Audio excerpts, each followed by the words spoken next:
Everyone, this is Dark Journalist. It's fantastic to have everyone here. And of course, tonight I'm joined by the lovely Olivia. Hi, everybody. And Olivia, tonight it's X Series 228, which is the Mystery School UFO File Revelations. Steiner, Blavatsky, CAYCE, the whole gang is going to be here telling us exactly what we're into with this big push around disclosure happening deep now in the public mind and heavily manipulated by government sources, heavily manipulated on the media side as well. But I think we got through that. How do you figure? I think we're good. Yeah. Seems like it. Would seem like it. I have no idea what would cause that. We did have power problems earlier, and there was like a big thing about heat, like because it was so hot out today in the 90s and everyone was punching on the air conditioning. Well, I'll tell you this, that it is interesting because you see this kind of like weird waves of this. So it's possible, and it is kind of hot in here tonight as well. It's possible we're going to keep things a little bit short tonight. But before I go any further, now we'll jump in with a whole lot of things we have to go on. I was talking about, of course, David Grush, and which kind of really, I don't know what you'd call this, Capitol Hill Steps event timed with the Disclosure Day movie from Spielberg, which the real turkey. I'm going to go into that deeper in our next episode, but I'm going to just say this, that for all of the haffa and guffaw about everything that was going on with Grush and Burleson and Luna and Disclosure and all that, nobody showed up for this thing, which tells me that that group is not reaching.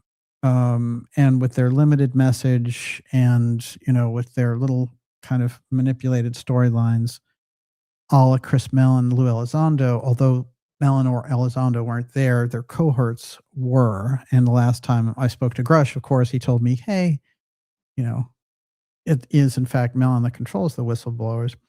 But this was weird because they didn't release anything. They didn't show us any new documents. They didn't show us any new photographs. There were no videos. There was nothing. And they were just like, oh, I know there were plasmoid beings and things like that. That doesn't mean anything. What are you talking about? Did you have a congressional committee? How about a congressional committee on the missing scientists? Where's that? You've got scientists, high-level scientists who work in the UFO file, and you're not doing anything about it. Luna's standing around with Burleson, who seems to be kind of unraveling as a human being while he is put out there with this topic, and he's supposed to be the tie-over from the Bible Belt, so that they can say aliens are demons. So you see, we're in a very unusual situation with regard to disclosure on this, but I find it particularly interesting that there was no push and that these people did not know how to get anyone but staffers to this event. That shows you a huge lack of interest for that group and their version of disclosure. And I think people are kind of sick of the congressional version, which really hasn't produced very much. There was another document drop today. There was another tranche of documents and videos and stuff. But I have to say, this is kind of like, it's getting to the like thrift store, Goodwill version of the documents. We're getting the, the scraps from the master of the PSYOPs table. Certainly it can do a heck of a lot better than that. And I think, watching little blips on the screen is fun, but it doesn't really tell us a great deal about the phenomena. I know they've done deep analysis of all these different things that they've seen. They're not letting any of that out. And their excuse on the inside is, well, our enemies will have access to it. Well, what's the point of the whole exercise then? What are you trying to do? The problem has been you've got a small group operating with all the technology, and you have the citizens on the public level not knowing anything about it. So you have this kind of schizophrenic situation going on in the background. And I think what we're seeing, my interpretation now, is what we're getting is that the Trump administration cannot get the UFO file back under executive control. This is the problem. And so we get a kind of charade instead. But in the background, beating the tom-toms for a UFO threat are the CIA groups and the NRO and the NGA putting together this kind of Frankenstein of a UFO threat. Well, they've moved that quite down the line. Even these disclosures of documents and things seem to be helping their side. prep this in the public consciousness. So the narrative control needs to be looked at, the manipulative timing of the Spielberg movie with the disclosure event and the books and everything else. This thing is very coordinated from Hollywood, from DC, from all the wrong people in charge of these things. And so how do you get back to that potent message, bring the real truth across home plate? And we're going to look at some of that tonight, because the groups that gave us the mystery teachings from the public mystery schools that were secret for so long brought out so much about this and other phenomena that are crucial to us here in the 21st century. And they got so many things right that I think we have to hear the echo in the background of what they are bringing forward to us. We're going to bring forward that message here, as only we can do on the X series. I want to remind you that now the tech issues are taken care of. We're going to be taking your questions in the second half of tonight's program. We'll go about 90 minutes here with you tonight. And in the last half hour, we'll take your questions. You can ask them at any time. Miss Olivia is putting them together in the background as we speak. And before I go any further, Miss Olivia, what do you got? Liz and River wants to know, how many docs of abductions have been released? Oh, practically none. There's almost no talk about abductions, oddly enough. And I'll tell you this, particularly weird. One of the weird people who showed up for this was Leslie Kean. Now, we've done things on Leslie Kean before. Of course, she's the one she was originally the wife of Bud Hopkins, who did all the incredible research. She never talks about Bud, never talks about his research, nothing. You're never going to hear her talk about her late husband, who really was the pioneer in this whole thing. Why you would not want to talk about his work, I think, is odd. It's pretty odd. But what she did is she went up to the microphone and she said, you know what? The conversation needs to change from alien technology to biologics. Let's release the biologics. And so she was the weird trial balloon in the middle of all this. None of the others said anything about that. But Kean was the same one who was behind the phony Lou Elizondo New York Times UFO disclosure, non-disclosure in 2017 that set off TTSA and all that junk. And she wrote it with Ralph Blumenthal, and both of them basically got so many things wrong in the article that eventually, everybody was like, oh yeah, that was all incorrect information, including the fact that Elizondo had resigned from the government because he was protesting their terrible treatment of the topic, when in fact he, I did a little research. He was still working for 3 different departments of the government, never left. They've been paying his bills ever since. He never even lost his parking spot. Okay. So there's no brave whistleblower facing off against the odds. It's just not there. Sorry. But Leslie Kean built this whole thing up with that. And so that was considered a breakthrough, because the New York Times said, hey, UFOs are real. Well, this is when the CIA switched their talking points. They said, well, instead of saying this thing doesn't exist, or that we did it, or whatever it is, which they were doing up to that point, and really making a lot of the witnesses look bad, questioning their psychological background and all that stuff. Well, instead, what happened was they realized at a certain point, so much attention has grown on this. There's no way to get out of it. What we're going to do is co-opt the subjects, put out the false version, and use it to launch a UFO threat, which was an idea that they've had back there for 75 years, and it's been growing. And they've been measuring the public's response to this. Could they pull it off, or would it be a farce? And, as we've seen, it's both plan and farce. And we can see both operative in the background. But the fact that Kean was the one coming in there and putting forward this whole idea and message of biologics tells me that's where they're going. So the question is, have they achieved some kind of a weird clone situation that they think they can present as an alien? And so they don't have to present any of the technology or any of that. There's no advances to reveal that could potentially be stolen by other countries or corporations or whatever. They can keep all that in the X-Protect groups, but they can roll out this fake alien, Now, as I've said before, and it's funny because, we did an episode a couple of weeks ago on Pascagoula, which comes up again tonight, the endlessly fascinating Pascagoula case. And, we did this JFK piece last week, which is very important. I'm going to tell you why we rolled some of that back out. But while I was doing an interview with Dr. Farrell, it was funny because there was a lot of stuff about Roswell in there. And I had done a series on Roswell talking about the witnesses are just too good. There are so many things that were left on the cutting room floor. And so we did this whole Roswell Reignited series. So we had Joseph on. He famously has always been skeptical and has thought, it was a Nazi incident and all that stuff. Now, so people would send me emails saying, well, I'm really big fan of your Roswell stuff. And like, you don't believe in that Nazi stuff, do you? Look, the point is, also, I want to say this: when you have a guest, what you want to do with the guest is have them present what they believe on a topic, and especially if you have a very informed guest. So, but for the record, no, I don't think it was a Nazi incident, or else I couldn't have done the series that I've done on it. And no, in my opinion, there's something other involved, and I think alien is a good term for it in this case. So again, we're not saying when we say that they'd roll out a fake alien that doesn't exist. What we're saying is they want to co-opt and astroturf the entire topic for their purposes. So her standing there, that was the only thing that stood out from the entire conversation. Grush is not a particularly convincing whistleblower, not a particularly good speaker on this. I believe that he was a guy who was in the government and saw some things. And when we talked, we had that long conversation about everything. And my advice to him at the time was, come out yourself and talk about these things and get away from the Millen and Elizondo influences. But unfortunately, they've honeycombed their way around all of these people, and they control all the whistleblowers.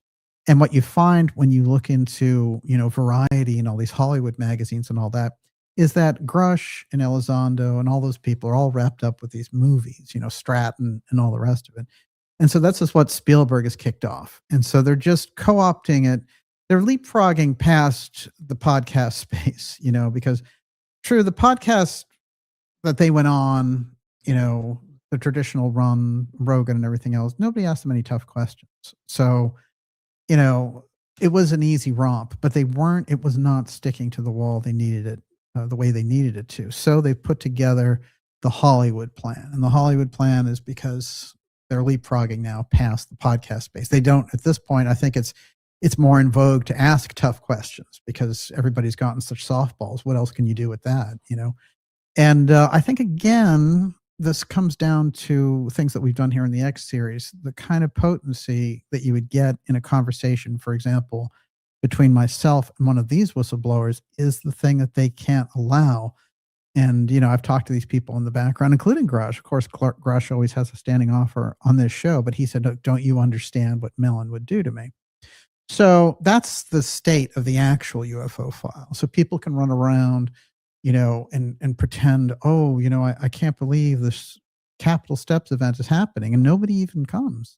So what does that tell you? There's a lot of machinations in the background on the media side, putting together a narrative about this and getting momentum for a UFO threat that doesn't exist, and even creating that's some kind of a popular stance, and it's not. Nobody believes in, very few people, I think, believe in the actual UFO threat, but that's what the media talks about.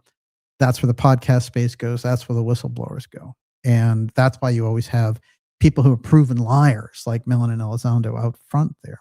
So the question is, with all that junk around there, how do you get back to the topic? And the topic goes something like this. People have had encounters. There's been sightings for at least 8 decades, much, much longer, really. And in the popular imagination, people seem to be aware there's something else that's hyper technological operating in the same spaces as we do. And sometimes does that cross over into people's spiritual experiences? Does it cross over into, scientific things that are happening, the weird scientific after effects? Like, one of the weird things when we consider the UFO field is when we have these accounts of these craft landing and everything, there's all the apotheum effect. One of those apotheum effects is that nothing will grow there after they land. So you do have to wonder, in dealing with this, how healthy is it for humanity to interact with whatever it is if it, kills the vegetation when it shows up? there are problems there when we confuse what the different things are. But the bottom line is the UFO file has been cultivated by the military and by the intelligence groups. So they've been able, with the help of certain aerospace corporations, to keep the secret of whatever this thing is. And they've used the advanced technology processing in the background to, again, leapfrog beyond traditional science, but not share that with the public. So you see how this goes. Now, we've done a number of shows on the phenomena itself, which is, people have experiences, people have sightings, reputable people have sightings and experiences. It goes on and on and on. And we've talked to all the best people in my life. I've talked to all the best people around the topic who've done the research, who've sat with the witnesses, who've done the analysis. So it's definitely a real phenomenon. Make no mistake about it. The UFO file is 100% real. But the CIA false version of it, and what they need to do, and what the X-Protect group needs to do with it, is what is the lead now with the media. And this is the danger that we get into in the 21st century, which is being deceived heavily around the entire topic and having people go along with it because they've been starved for some kind of information about what the government knows about this. But in fact, it's my contention that the only way to get to the truth of the entire matter is to go completely beyond any government narrative, while still squeezing the government for the lies that they're telling in relation to the subject. Everyone, you're watching the Dark Journalist Show. This is X Series episode 228, the Mystery School UFO File Revelations. I mentioned that we ran a JFK and UFO special. That was cobbled together from different clips of a documentary I shot. And then part of that is because what they have going on right now, and I want to mention this up front, which is the King's Council, Olivia. This guy, Jonathan Kaplan, I noticed they started running this guy Kaplan doing a lot of JFK UFO stuff out of the blue. It's like, here's the book. And, all the cases he's been involved in, like sketchy tennis players in the UK and, getting them off for things that they've done. It's a weird background that he has. And the King's Council piece tells me that the UK is very much trying to co-opt different sides of this. The JFK assassination is very important to the American deep state and to the entire history of the machinery, but it's also important to the UFO file. This is what we've pointed out. And what we have going on with the King's Council here is they're trying to co-opt the JFK UFO information. And what they actually did in this case was they used one of the classic references in all this, which is Douglas Caddy. And Caddy's story, of course, we put forward originally like a decade ago. And he's the Watergate lawyer who came forward bravely now and told his story about E. Howard Hunt telling him before he went to prison that Kennedy was assassinated over the UFO file. In fact,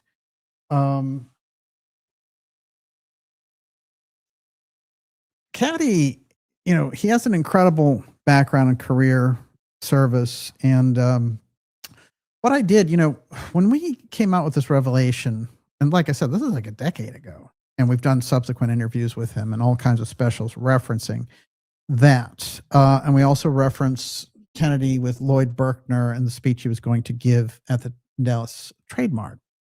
Now, all those things are important because Berkner is the key to the UFO technology, and Caddy's, CIA confession, the super spy Hunt's confession that Kennedy was killed over the UFO file, is crucial. And so this guy with his book and the UK publishing and King's Council and all that, they leapfrog over all of the Dark Journalist history on this and all the things we've done, the documentaries, the revelation of Caddy telling us that himself, all of the different things that we've done around it. And he just cites some reference, like some book that Caddy wrote. So what they need to do then, there's an operation going on. It's like a cleanup operation. They need to wrap up different sides of this UFO story, because what we've been able to do, if we've really pushed it right down the middle, and with the help of the ideas room, I will say. But we've really shaken up the establishment on a number of levels. And what they now are doing, it's kind of the Empire Strikes Back, which is they're co-opting the thing. So they have Peter Thiel's boy out there plagiarizing the show and, doing all this stuff and around the UFO file that mimics the black budget UFO work that we do on this show. So what they need to do is take those narratives that have really started the fire and gotten this thing going and co-opt them down into these very tighter hands, as it were. King's Council, Peter Thiel's boy, this is the nature of the people they need to be surfing on. So there's nothing potent about any of that stuff. It's all bought. And there's too much money involved. There's too much influence involved. There's too much politics involved. You never get the truth from those types of people. Tons of great researchers you can get the truth from. Tons of great authors, but not these people. And so we just need to be honest about it. The more honest I am about what I see, I notice people send me all these emails and clippings and all kinds of things. And they're like, oh, this is exactly what I've been seeing. I've been seeing this for years. This is how they're glomming onto the research that you're doing. Now, somebody could sit back there and say, well, you just egomaniac. You think you found out everything. No, the thing is, we've been very diligent with the show. We've been potent. We've taken the potent approach. We've had the best guests. We've had the best issues. We've had the best research. And, we've put it out and we've been ahead of the curve because we're coming in with dark journalism, which doesn't pay attention to pop clicks, doesn't pay attention podcast mania. It's not trying to be on Capitol Hill with Burleson and Grush. It is a totally different thing when we can get to the research and get to the core of it. And, I salute all of the different people and researchers who've done that. I always cite sources when I put things forward. But you have this weird gadfly media thing. It's the false version of the independent media. They've been moving into this space from the corporate media directly, funding it and pretending and astroturfing that it's independent. It's not. That's not independent media, the stuff that you see going on there. So on a number of these things, the facts on the ground, easily provable, is that we've been ahead on this and that they've looked at that and said, God, get this stuff and suppress it. Do everything you can to get that out of the headlines. And it's been hard. And tonight we're going to do an update now on the missing scientists. And that's another story where we put it out on one type of tip and now they're trying to co-opt it and take it down this other road. The missing scientist story, I'm going to predict right now, is probably the most important story of this year. Crucial.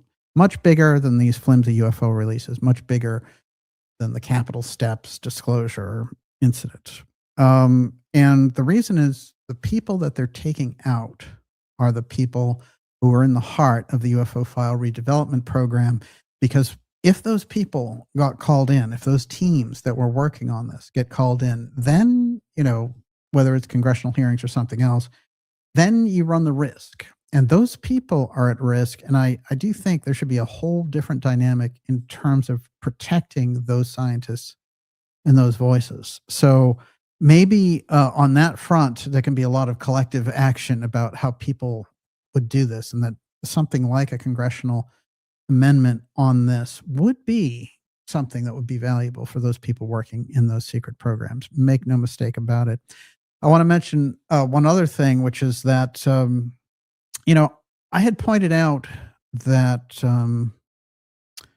Tulsi and Bobby were people who, in the background, I had heard things that they were very much against the actions of the Iranian war and the foolish activity of Hegseth and the terrible, indiscriminate bombing and no policy, no plan, which was very opposite to how Trump had conducted things previously. And so many people have noted this. I won't even rehash it.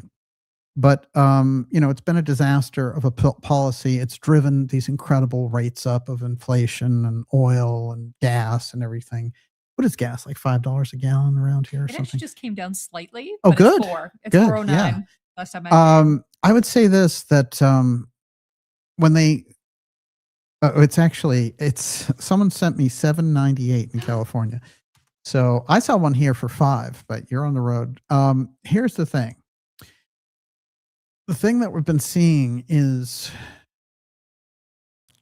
they asked Trump, what's going on with this incredible inflation? What are you going to do about it? Now it's 4.2%. That's pretty bad. That's kind of Biden bad. And Trump said, I don't care. I love the inflation. All right, stupid offhand thing so that a reporter couldn't press him. Then he goes on to talk about how some steel cage match at the White House is going to be done for $60 million. They're a stupid, ridiculous thing, right? All right. But it makes him look bad. It makes his party look bad. It makes the administration look bad. That's not good. It's really bad. There must have been a better way to do that. And so there's a lot of out of touch stuff around the administration. Unfortunately, Ivanka came out and was talking about her and her husband Jared are going to buy an island off of Albania. This is just out of touch with people losing their homes, paying more for gas, not having anything available from their savings. Where is the populist message in all of this? Is somebody sabotaging that administration from the inside? It could very well be, and the opposition, you've got terrible opposition on the Democrat side, like Gavin Newsom interviewing Hunter Biden and saying, maybe you'll be my VP. Yeah, there's nothing like having a crackhead as VP. Great idea. This is what we're dealing with. And what you have to look at is, there has to be a different alternative to all of these groups. And I'll tell you this, and I predicted it now after the Tulsi incident happened. And I believe the Tulsi incident happened. I understand the health concerns and all that. But I believe the Tulsi incident happened first over the Iran war piece, second over her UFO discovery, and third, I believe that when she seized and went and got these records back that weren't included in the original JFK drop, because Tulsi's very informed, largely because of Kennedy's daughter-in-law, Amaryllis Fox, who's also gone now. A lot of people are gone now. The head of the Navy's gone. What's going on here? What kind of shakeup are we looking at? Well, I predicted it now that Bobby was next. And I can tell you that it broke just before we went live tonight that Oz is going to be in charge of the transition team and that Bobby is going to be leaving. So I'm putting that on the record again because I've been hearing those things in the background now for the past couple of months. And it's very interesting because the people in the administration, like Bobby, like Tulsi, who I think were splendid picks for this administration and have done the work in the background. And to Trump's credit, he's opened the door for them to do a lot of good work, including what Tulsi announced today in terms of these biolabs around the world. But the problem is those are the people we need to leave in their positions so we get the good, information and get the good people representing the administration. What you're getting now instead, they're replacing Tulsi with this guy whose main background is that he was, part of S&C. S&C is Sullivan Cromwell. I've had friends who've worked there. And let me tell you, it's Deep State Central. And it's interesting that to think of this because, any law firm on that level with that kind of history. Alan Dulles wrote the charter for the CIA at Sullivan and Cromwell. Mm-hmm. And there's many, law firms. I'm not just singling them out, but they are kind of infamous in that. And so to put in a guy who has the Alan Dulles track record for Sullivan and Cromwell, that's tough. That really is tough. For me, when I was looking at that, I was thinking this guy's not going to be anything like Tulsi in relation to this. So we're losing good people on the Trump side, and we're not getting a lot of good responses. And there was all this weird glib stuff on the surface about, steel cage matches at the White House. when you're still in a quagmire of a war in Iran, I think the priorities look upside down, and I would respectfully submit to the president to really shake up the message dramatically, because I think this is really looking like the unraveling of their agenda, which is unfortunate because, many of the things that they have in there, like protecting the borders and things of this nature, are absolutely crucial, and when implemented have shown great returns. Everyone, you're watching the Dark Journalist Show. Whew, off to a great start here tonight with everyone. A huge crowd with us. More people than showed up for Grush and Luna. I don't know isn't that weird? Like, wouldn't you take the time maybe to kind of spread the word? I don't know. There was nobody there. Why would you do an event on the Capitol steps for that? Now tonight we're getting into the whole mystery school UFO side. So, we've kind of updated you on a number of things that are happening. I do want to say this though. I'm going to do a little piece here on the missing scientist because there's a couple of updates I want to read. What do you got? Give me a second. Moonship Book says, what I love about DJ is his dedication to true journalism. He does deep research, connects the dots, and while confident in his efforts, remains genuine and modest, a rarity.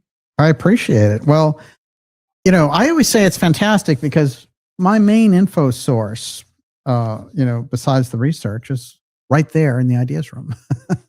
And it's that incredible, thing that happens when I throw out a topic and you guys come back with the things. This is what really opens the situation up, and I think makes the entire show on a totally different level than a lot of others. And and I like a lot of shows that are out there. Don't get me wrong. This is a time when people have access to a lot of really quality information. The thing is that the thing I've been objecting to is not a personal thing. It's not really any of the people involved personally. It is the glomming on by the corporate media and refinancing into the independent media and astroturfing that and saying, yeah, this is independent. News Nation, they're a good example, right?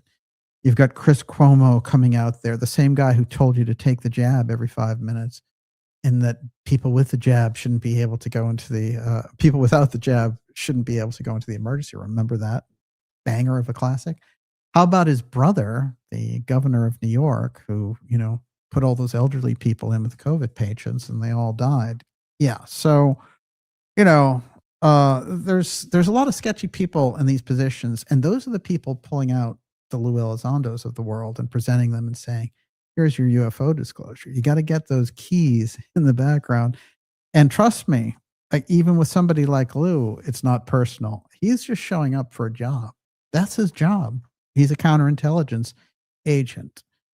The great crime of dark journalism is pointing out he's a CIA, DIA counterintelligence agent coming out and doing his job for them, talking about the UFO file.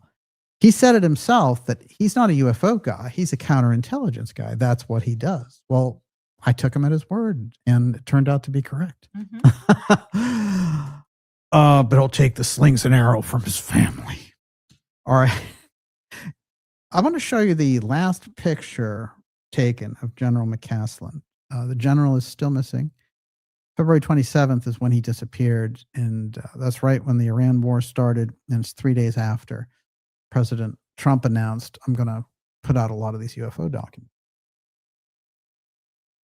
And inevitably, it sounds to me like somebody got nervous on the inside, and they had already taken key members of his team and done the same thing with them. Monica Reza, famously the NASA engineer who had created Mondaloy, this incredible metal alloy which can resist heat, and in my opinion is definitely related to the Roswell memory metal, which could do the same thing, as we remember. And her patenting that and making it a part of the new space program and all the rest, I think her overlay with the UFO file may have been too public. And of course, she disappeared on a hike in Angeles Forest.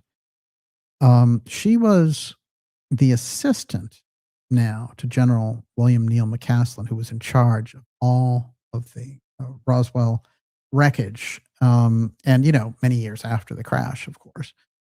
But they worked on that stuff, and they're still working on it. Trust me. And McCasland, he had that position at Wright-Patterson as a part of the AFRL. And, you know, it's interesting to me because so many people in that orbit disappeared. The other piece of his team, in my opinion, was the administrative assistant, Melissa Cassius. And I'll tell you, they did find her body finally, I think about 10 days ago, and it was skeletonized. She had been missing since last June, and so it's almost a year. And they had already searched these different places for her, and then her body turns up in an unidentified gun, very conveniently. So there was something very disturbing about that case, and there I saw 3 members of the team zap. And with McCasland in particular, and this is the picture of him at a sporting goods store. And Miss Olivia, what do you think that might be? People have been trying to figure out what he has in that pouch, but it seems to me sporting equipment, like a hiking. The big pouch? Yeah. Yeah, it seems like some kind of clothing to me. It's soft and it fills up the entire package. And I have received things in the mail that are clothes that look like that. So that's my best guess. Good point. Well, here's a guy who seems like he's on a mission to get a few items, and little does he know or maybe he does know, he's going to be among the missing very soon.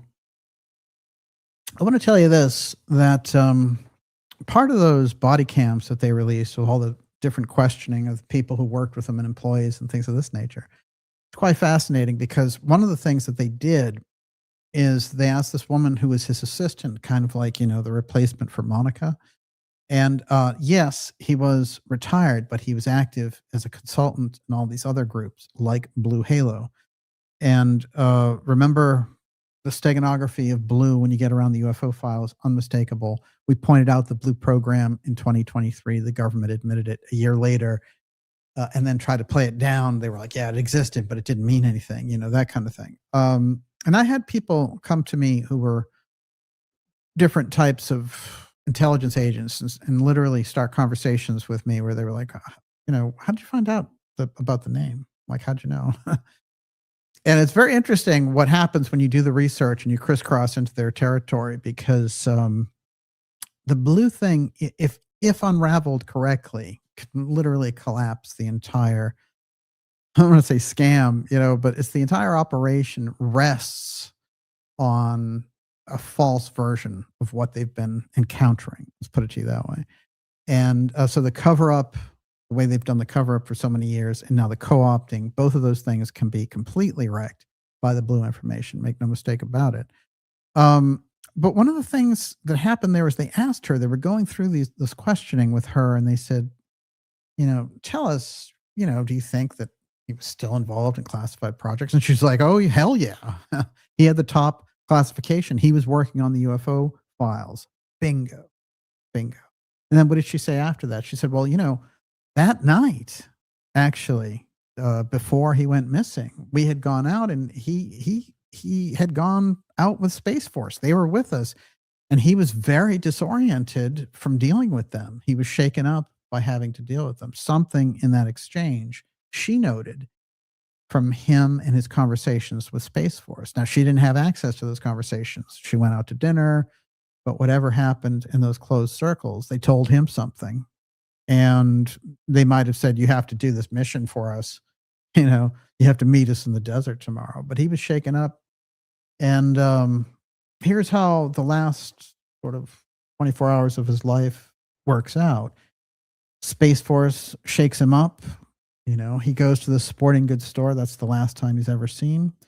And in the morning, he is going to be seen by his wife, sort of putting a lot of things out, like his phone and things like that.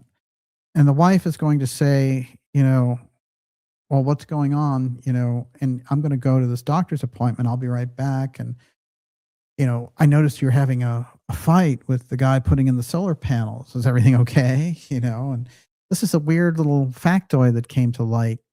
And there's a lot of these that are coming up for different FOIA requests and things like that. But I found this interesting because we had heard about this workman before who had been at the house and seen him after the wife left. Well, now she had seen him arguing, like, and we don't know exactly what the context of the arguing was, but she had said to him, "Why don't you relax?" He was tense.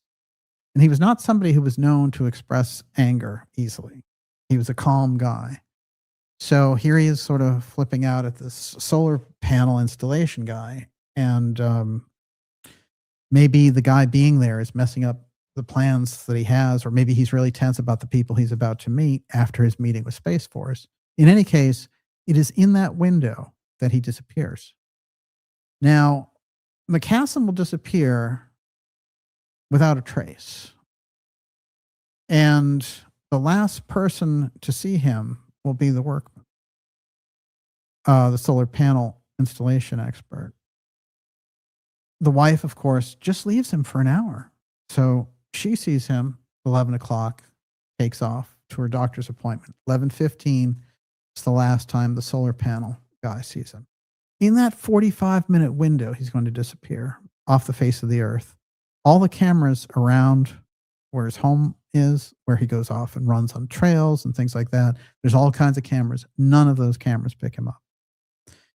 He is, vaporized out of reality somehow. The same thing takes place with his assistant from Wright-Patterson, Monica Reza. She is hiking, as we've recounted, and I've looked deeper into her case, but I will tell you this, her beret that comes off, or beanie as they call it, that's there. Her trail ends with that. Whatever these operations are, the team that scoops these people up are certainly special forces. And in the case of Melissa Kessios, look, she had a number of unusual things happening. And Kessios, they keep trying to downplay her role in all this kind of thing by saying, oh, she's an administrative assistant. Check out her clearance. Check out the lab where she worked, Los Alamos National Laboratory. This is the highest clearance, the highest secrecy, And she was somebody who needed to pass information between interested parties on that level. So she's working on secret projects. In fact, she tells her husband, who works there, that morning, she needs to go do a little project, a secret project for these guys. Okay.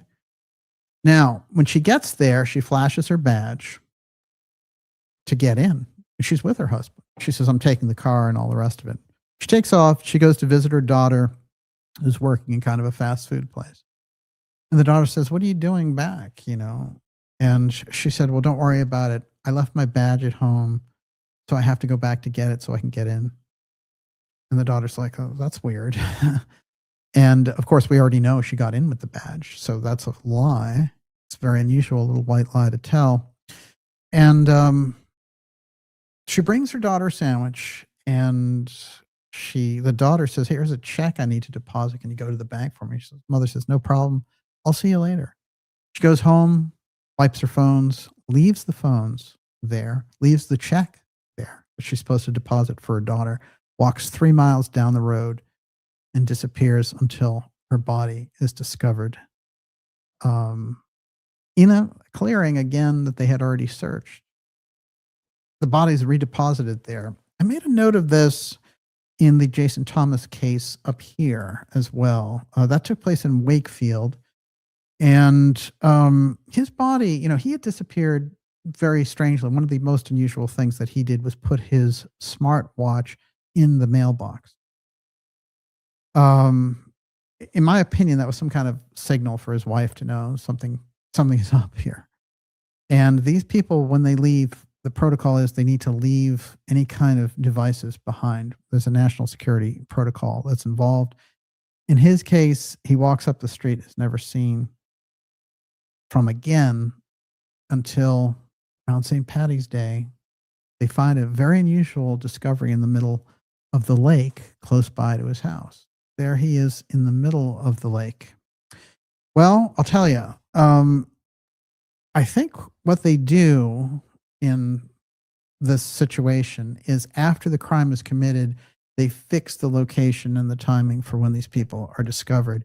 That's why you have somebody like CAYCE being found after the fact in the place where they already searched. Now, one of the things they've been trying to do with the missing scientist story is say, oh, it's overblown, don't talk about it, you know, and it's insensitive to the families and things. Let me tell you, the families of Monica Reza and the families of a number of these different people have come out demanding answers and asking, in the case of Reza, why haven't we been contacted by the FBI? So no, the families very much want the word out there, and you know, in many of the cases. And the strange thing is, why would there be a drift or a meme out there trying to get rid of this story, trying to simmer it down? Well, I can tell you, we started it. We set the fire off with the LAUREIRO case because it happened here in our backyard.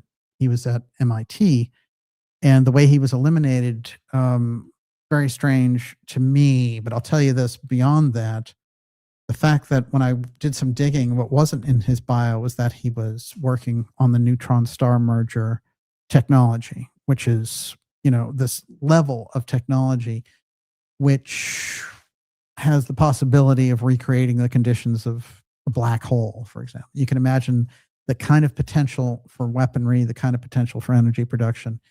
And in my opinion, when you get into projects like that, like Carl Grillmeyer probably did out in California, you step on toes. And he was part of Caltech.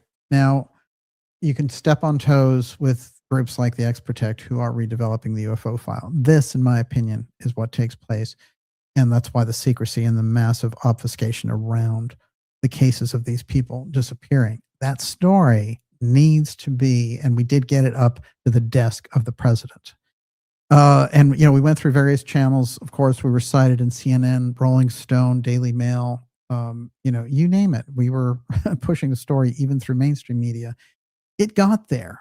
And the president's team said, oh, yeah, we'll look into it. A little while later, they're saying, oh, you know, we don't think there are any combinations here, the connections. And then, you know, we had the media drift down on this, like, oh, those terrible, you know, New York Times does a story and they're like, those terrible conspiracy theorists. And they cite all these terrible figures about it. And the people they send out to write these things don't know anything about the topic or the scientists. And in one of the cases, they sent out that ex-FBI woman. And what did she say? She was saying that Amy Eskridge, was Charles Eskridge. You know, at least get the gender and the person right, will you? Jennifer Coffindaffer. So this is the nature of the thing. They're trying to control those things. They knew when the missing scientist story hit, when we had driven it, it was a wildfire and it got into political circles. So, you know, there's all of this stuff where they were capturing it. And then what happened? Well, now it's hit a weird brick wall and they're trying to basically drown down the, you know, kind of enthusiasm around it, the interest around the story. But that story, I'll make the prediction right here now, if properly investigated, would rock the entire UFO deep state connection. And so instead of these fluffy releases of dots on a screen going on, the Trump administration and, you know, the legal department, Justice Department, all kinds of different avenues could be looked at with this. And, you know, I'm shocked that the FBI hasn't taken a bigger role, at least publicly, on it. But this is the way the story goes. Everyone, you're watching the Dark Journalist Show. X Series 228, Mystery School, UFO File Revelations. Thank you for giving me the time to give you an update on the missing scientist story, because although this is a Mystery School episode, I wanted to make sure everybody was up to date about what was happening there, because I think in the case of McCaslin, we have somebody in the heart of the UFO file. We're going to be taking your questions here fairly shortly now, I'd say in the next half hour or so. And Miss Olivia, before I go any further, what do you got? Sala 9324 says it's almost like these scientists were possessed. The behaviors are not normal for any of them. And SB Harkins says they think they're following a certain protocol, but then they're actually being set up for removal. Yeah, I mean, there were a number of cases in Huntsville And we did a whole report called The Dark Side of Rocket City on this. And I want to say that Joshua LeBlanc was working on very secret projects for NASA, 29-year-old genius engineer. And, you know, burned to a crisp inside of his Tesla after doing the protocol, leaving his phones behind.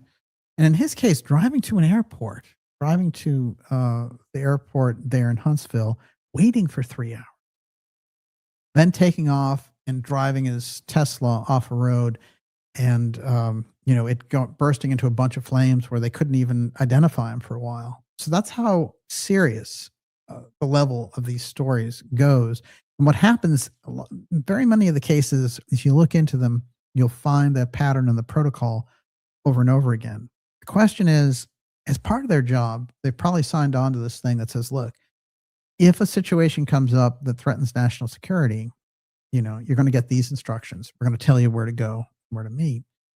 And, you know, these people are going there, and they probably, you know, like McCaslin, get their backup because they know the types of things that they've been involved in. We've pointed out that McCaslin is on record through the drops from WikiLeaks all the way back to 2016 between Podesta and Tom DeLonge and all these CIA people. He's in the heart. He's in the middle of it. They're talking about, you know, DeLonge is touting him, saying he's the guy who has all this information. He actually handles all the Roswell UFO crash wreckage, and he's in charge of that entire program at Wright-Patterson. It goes deeper. The woman they interviewed, of course, that I mentioned at the outset, she knew right away. She was like, of course he still has his clearance. He's the top guy on the UFO files that they're putting out. She knew. When you're dealing with anyone on the inside there, it's only, you know, the dodo birds on top, you know, Newsweek or whatever, that don't understand, don't get it. This guy was working at the top level, and the only thing they're trying to do is play stupid in order to get rid of the story. That story, I'm telling you, it's going to have a hard time going away. These people and their positions were too high, and they were belonging to a very, very compartmentalized series of projects that are at the very highest level of our government. When they go missing, you know, it means we've got real big problems going on there in the background, national security state. Make no mistake about it. And if anything, that story is underplayed dramatically, in my opinion. And as I said, in the case of LAUREIRO, his story really doesn't make any sense because it's the Brown shooter, Valente, who goes down to Brown and tragically shoots those students, and then drives up from Rhode Island into the sleepy town of Brookline here, which is very hard to, you know, it's very hard to imagine this guy going in, shooting up the scientist in his foyer, and then just driving away, which he does. And he will go up 93 and just get right over the border into New Hampshire. Well, he will enter into his storage space, plant his videos of why he did it, and then unceremoniously dispose of himself. The assassin himself is under a kind of control, a kind of mind control there. There's no question. We've put it out there in our studies of mind control assassins, all the way from, you know, Sirhan and others. You know, we've kind of laid the foundation, and I don't want to say, you know, we're assassination experts in that sense, where we know exactly how these protocols play out. I've done, you know, literally dozens of shows on the topic and how the deep state operates with it. So we need to understand that these are the things that are happening, and these are the people that are being put into positions, to the special teams, to get these people and get them out. Now, I think the aftermath, in my opinion, is very troubling, because you have the situations getting cleaned up very, very quickly and keenly. And when you eliminate the trail and you leave it as a cold trail for so long, and there's no congressional investigation, even after it reached that level of national media coverage, that's the disgrace, you see. And so posing with selfies on the Capitol steps saying, You know, we've got those dots on screen, and you know, they asked Luna, you know, what do you have for this next? You know, what are you going to do for putting out really good UFO information? And she said, "Oh, the meat and potatoes are already out there." Really? That's the meat and potatoes, the blips on a screen and a couple of documents.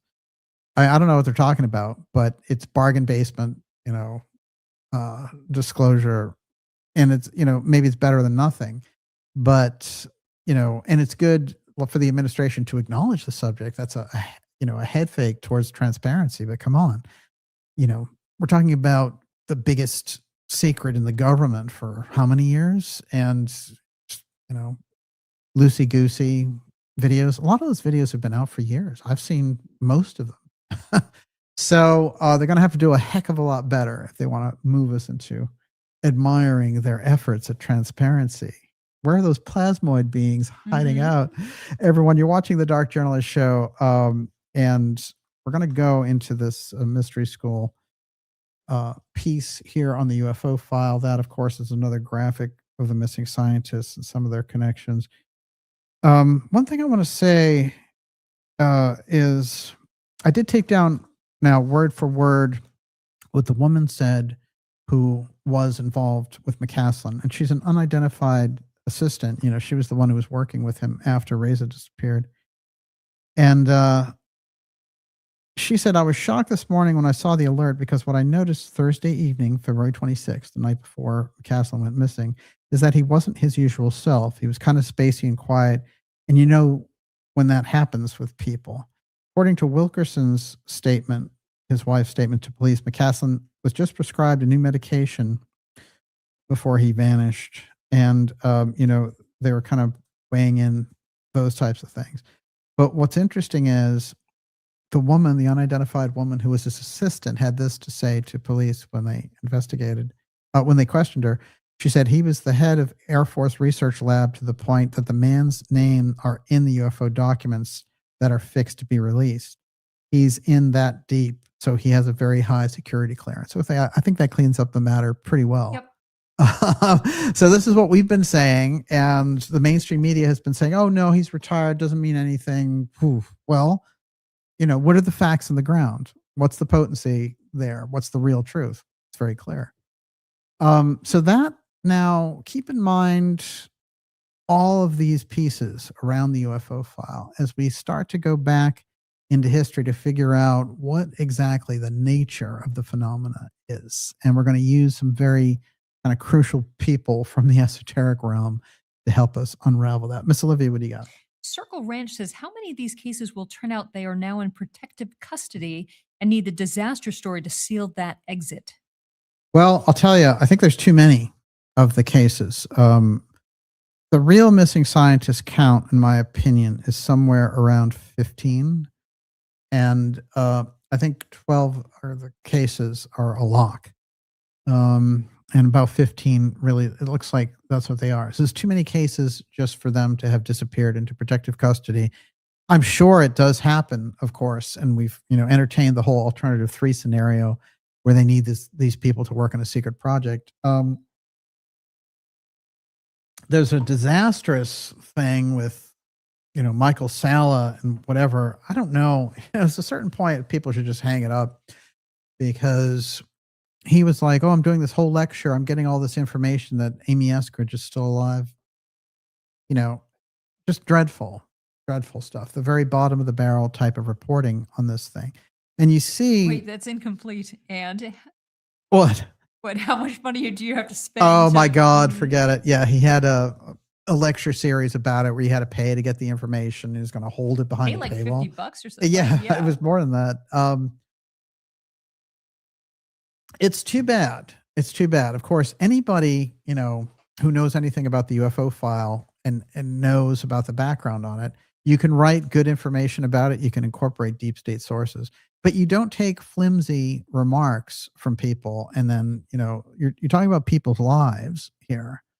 And so you have to be very careful with the information that you put out.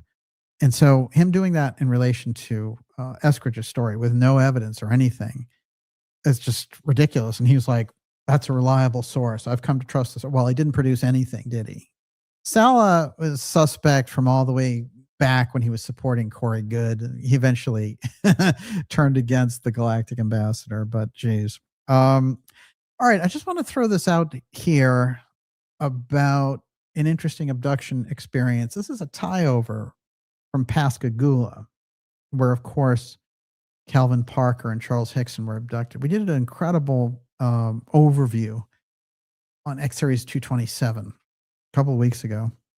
And of course, these guys took lie detector tests about their experience and how they were dragged onto a craft by these beings, which were, it's not the typical touchy-feely close encounter. I mean, these were basically weird monsters that dragged them on board and examined them. But one of the interesting things that I found out is that, of course, I knew Calvin Parker had done hypnosis. Charles Hickson had done a number of hypnosis sessions after the fact. And what he said that the beings were showing to him, and he always thought that the weird creature robots that had dragged them on were being controlled by these three beings that were behind the scenes, instructing them. But one of the things they were trying to insert in his mind, he had very graphic memories of the destruction of the environment, the use of nuclear weapons, and all that kind of thing. And the Pascagoula UFO encounter, I think, is really one of the best because, there were a lot of other cases where it's almost too much conversation. The Betty and Barney Hill case is so important, I think, foundationally. But there's a lot of conversation between her and, the aliens. And in Pascagoula, it's like most cases. Nobody says anything. They just grab you, throw you in there. You might get a mental message like, we won't harm you. Just let us do this. And that also takes place as well in the Allagash incident, where famously, they described it to me when I talked to Charlie. He said the thing looked like a bug in spandex, And so, this is a terrifying experience. That is so, it's hilarious to hear that. But then for a split second, I was think about it. What would I do if I actually was confronted with a human-sized bug in spandex? Right. And they have all the power too. They're like, hey, lay down on that examination table.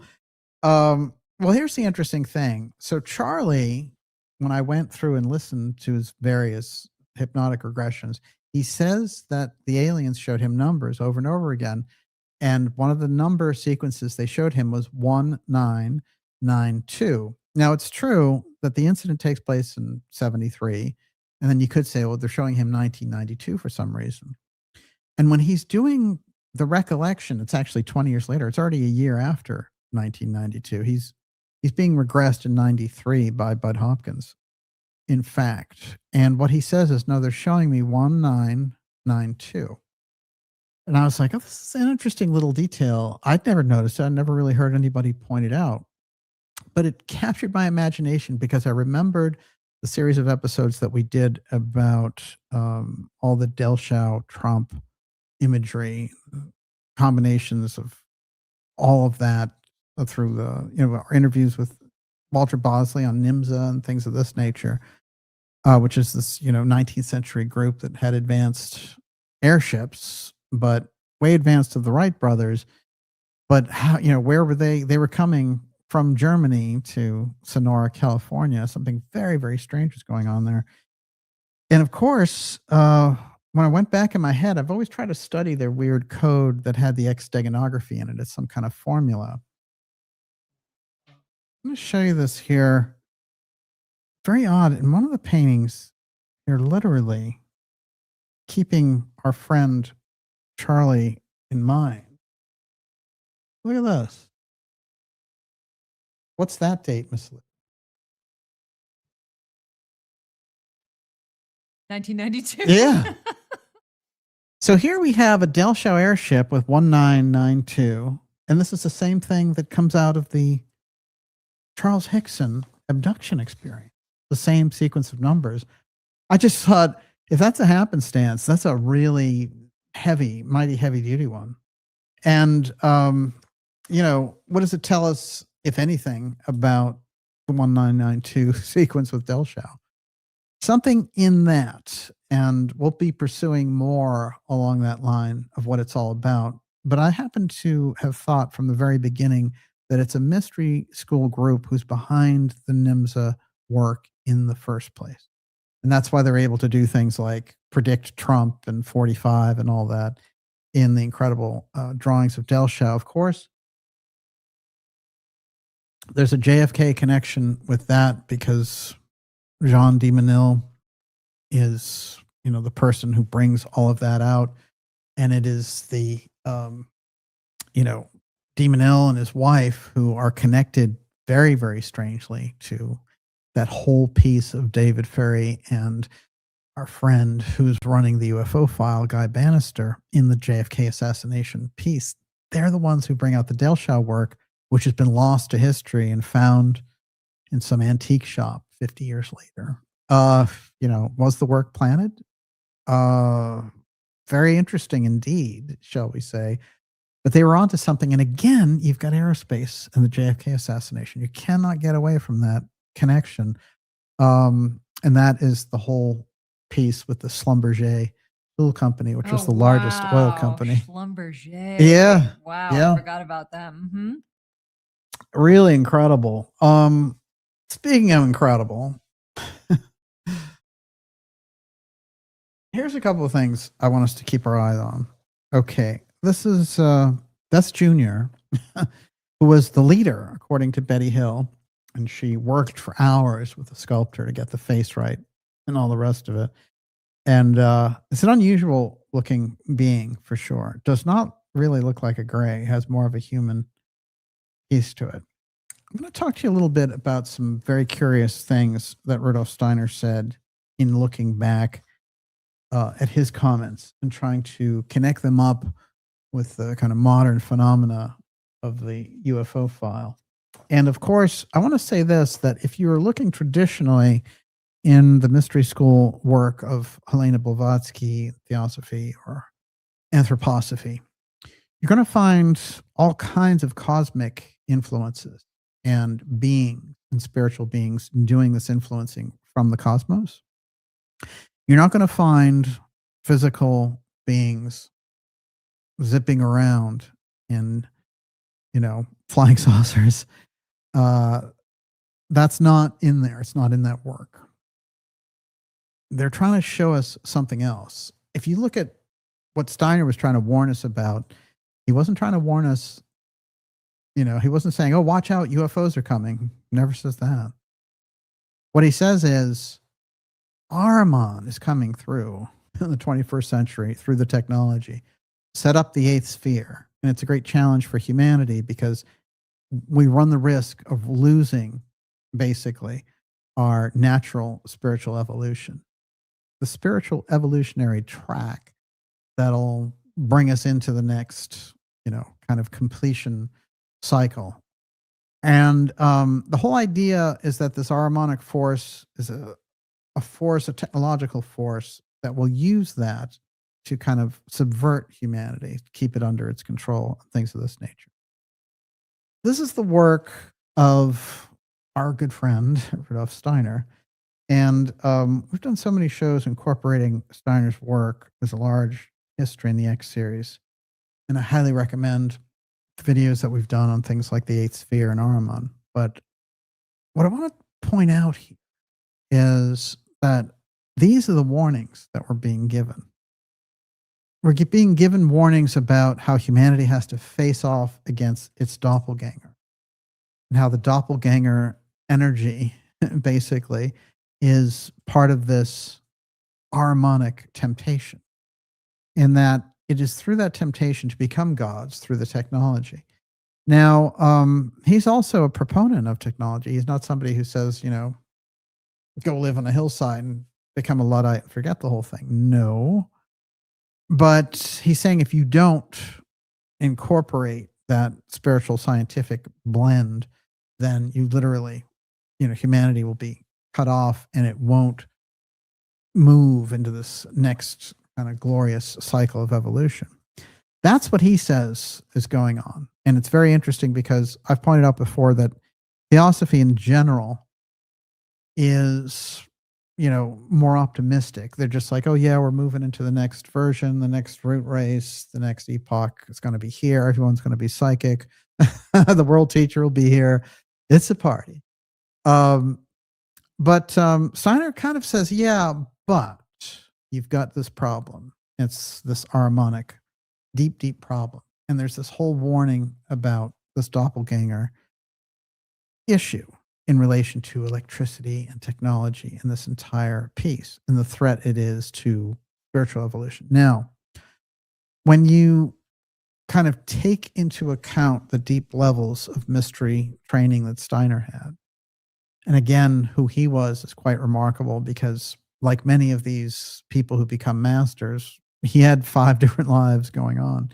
But of course, he was a genius on one hand, and he was also this incredibly gifted spiritual mystic. So what he would point out over and over again is the thing that needs to be incorporated into our modern understanding is a realization around reincarnation, because it would set open humanity to this whole field of understanding, number of esoteric truths that just are part of the revelation of the period that we're in. And that was part of the big push in the 19th century around this. Very interesting also because he was pointing out, look, when these people reincarnate, they're going to be reincarnating and bringing in these Atlantean lifetimes. It's going to be in their subconscious, and the incredible technology that the Atlanteans had, it's going to amaze everybody, but it's going to be tapped into by people, who are targeting people to get to their subconscious. So basically, scientific groups, military scientific groups that he was seeing off in the future, they're going to be looking for those individuals reincarnating. This is how deep the story goes with Steiner, but it's mirrored in the CAYCE work. CAYCE, when he's looking out, and the warning again with CAYCE is a little bit different. He's saying, you were Atlanteans. You did have the high technology. You did tempt the gods with the high technology. You did have the battle between the Emilius group and the Belial group, who used the technology against the Emilius group, who were using it spiritually. And, after thousands of years of using this technology, they won and they brought down the whole continent of Atlantis. So this is the ashes, the aftermath of it. And he said, those beings are being reborn here in the earth now. That's what's happened. That's in this period between 1920, 1930, 1940. They're all coming in. So they're coming in now to interface and set up face off with the technology again to reenact the circumstances to see if they can avoid, destroying themselves, as it were, while still maintaining this incredible connection to all this. So, there's a great story in there about the two-eye stone and the technology that CAYCE was putting forward. Now, CAYCE's putting it forward in an era where nobody has any idea that this type of technology exists. He's talking about, he mentioned television long before it came into the parlance. He mentioned atomic energy, the Theosophists did as well. But CAYCE had a particular vision around Atlantis. And again, CAYCE never said, watch out for those UFOs. He said, watch out for the tendencies of humanity when it has its hands on the advanced technology like it had in Atlantis, and what they did with it when the Emilius group, who were using the technology to interface with the outer realms and the saintly realms, were hijacked by the Belial group, who wanted to use the same technology for totally different aggressive purposes, which they did. And the Atlanteans, that's where the story of Plato's Atlantis comes from. They took over everywhere. They headed into Athens to take over when they had brought their own island down. And of course, they could take over most of these places very easily because they were the only ones that were advanced in that period. Now, there's an interesting story back there that Casey tells about this priest, Rata. One of the things he says about Rata is that he's the one who works with all the Atlantean initiates to save the records at the Sphinx, under the right paw of the Sphinx in the Hall of Records. And that all this information about the Atlantean history and the Two-Eyed Stone, the whole thing is buried there beneath the paw of the Sphinx. We're getting so much of this space. We did the Pyramid X documentary, like 10 months ago. It was the last summer. And tremendous amount of information is in there. We have an update for that coming on. That's going to be a mind blower, but they are finding remarkable things under the Giza Plateau.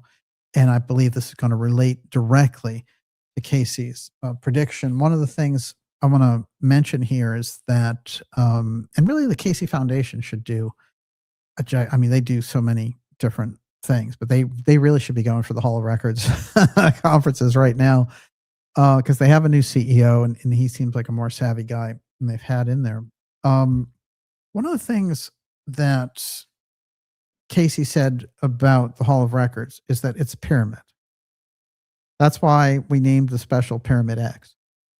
Now, what he talks about in relation to it, though, he doesn't say, oh yeah, if you go right under the right paw of the Sphinx, the Hall of Records is there. He says the entrance is there, but the hall, the pyramid, is between the Sphinx and the Nile. So it's somewhere in there. It's always very interesting to consider the idea also that when they get to that Giza Plateau, one of the things that they're considering, according to Casey now, he's saying it's 10,500 BC. He's looking out and he's saying, they're doing archaeology then to find the most sacred spot. It's already archaeology.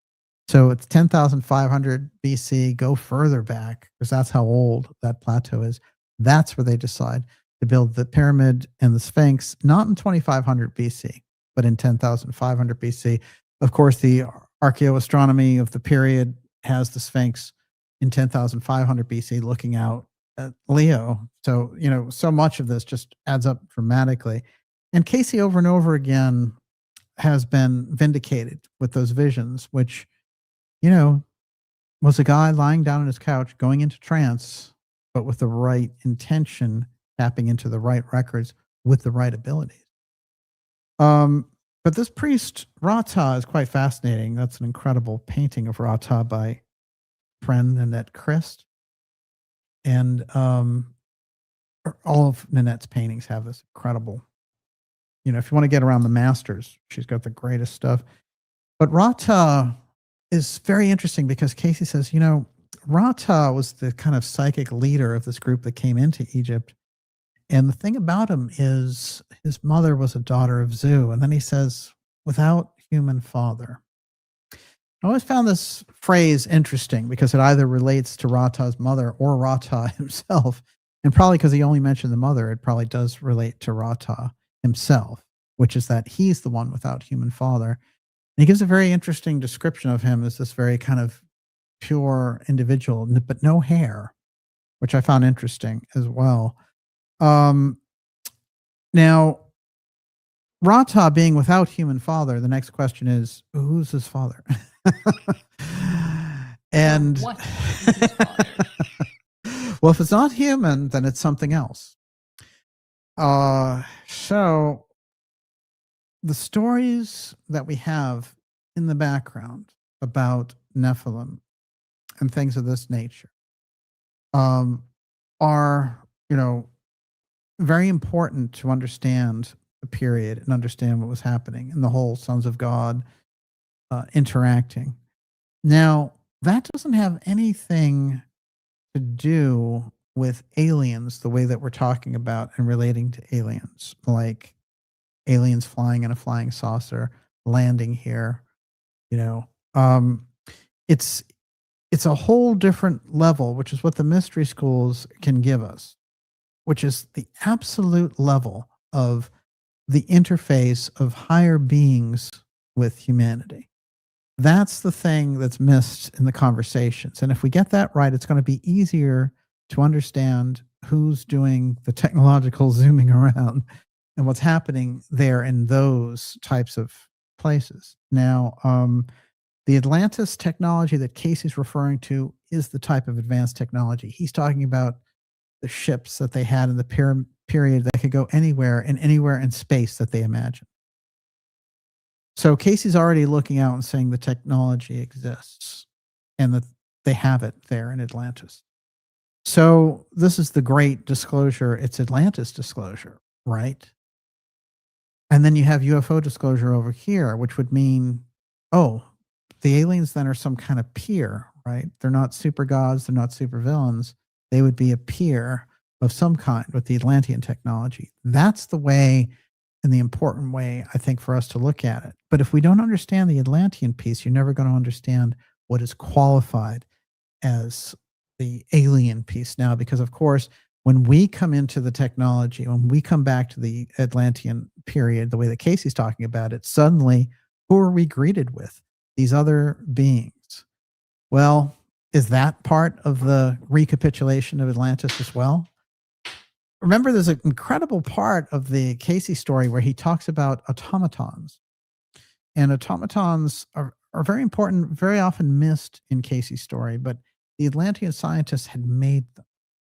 And these were these incredible cyborgs that could do anything. They ran the entire society. You know, you hear so much from Musk and guys like that, you know, who's now a trillionaire, which is ridiculous. It's more of that class rubbing it in our face, right? And he goes around spewing this whole thing about everyone's going to have universal high income and money's not going to be important. Yeah, sure. Well, you have all these people starving, getting thrown out of their homes in the meantime. I'm sure it's not important to them, right? But in any case, you know, we have no real uses for the type of vision that they have for these robots and things. But how long do they get to the point where they try to mix human material with the robots they're building? That's where the Atlanteans went. And this is the nature of the problem when we look at the whole automaton aspect. It's an advanced technology. Actually, if you go into the story that Casey tells, when the Atlanteans show up in Egypt, they're a real problem because they show up with all of their automatons. So, you know, it's quite a gang. And not only that, but they start looking at the native population of Egypt and they're like, oh, we'll treat you like we treat our automatons. You know, you're basically our slaves, right? So there's a gigantic battle that takes place there, which Casey talks about. It takes 40 years to sort that situation out with Rata figuring out this is what we're going to do. And by the way, we're going to free a lot of the automatons by making them back into human beings. So there's already a kind of a DNA sequencing thing and all that is taking place back there. And you have this echo about Rata not having a human father. In religious circles, of course, you know, we have Immaculate Conception and we have the Christian vision around this. There's an essence, an idea that there's a spiritual foundation for this. And so, you know, if you look at the temple legend, you've got Jehovah, you know, with Eve, and you have the Nephilim with the first woman, and you get this Cain and Abel clash. And, you know, the sons of fire are with Cain, and Abel is the one who's blessed by Jehovah, and there's jealousy between Cain and Abel and all the rest of it. Again, you've got a hint there that there's a group operating on a spiritual side, on a spiritual level, a higher being. And so I think the problem is we need to understand what that is and not impersonate it with the whole idea of aliens and things of this nature. Remember, there's a whole series of beings when you go into the mystery traditions around Anthroposophy or the Casey work, talking all about elementals, and that there are groups of elementals, and that there are forces that try to subvert, forces like Ahriman that try to subvert the elementals to work with him against humanity, you know, offering them, well, humanity won't be here, kind of, you know, mucking up your planet. So there's an entire kind of legacy of understanding of beings and different life, as it were. So you see how we can't get narrowly roped in with things that are very conveniently placed out there from intelligence circles about this. I think we get very clear about what we're operating with when we take a real deep look at what the esoteric tradition is trying to tell us. Then we can apply that very keen 21st century sense and the research around things like the UFO file through that lens to get the correct picture. And I'll give you a few examples of that here with Steiner's work talking about Vulcan men or supermen. Everyone, you're watching the Dark Journalist show. It's X Series 228, Mystery School UFO File Revelations. We're already an hour and a half in. I lied to you when I said we'd go 90 minutes. Miss Olivia, what do you got? Oldest Dirt says, go anywhere they imagined. Is everything run on telepathy? Excellent point. What was Casey fond of saying over and over again? The thoughts were things.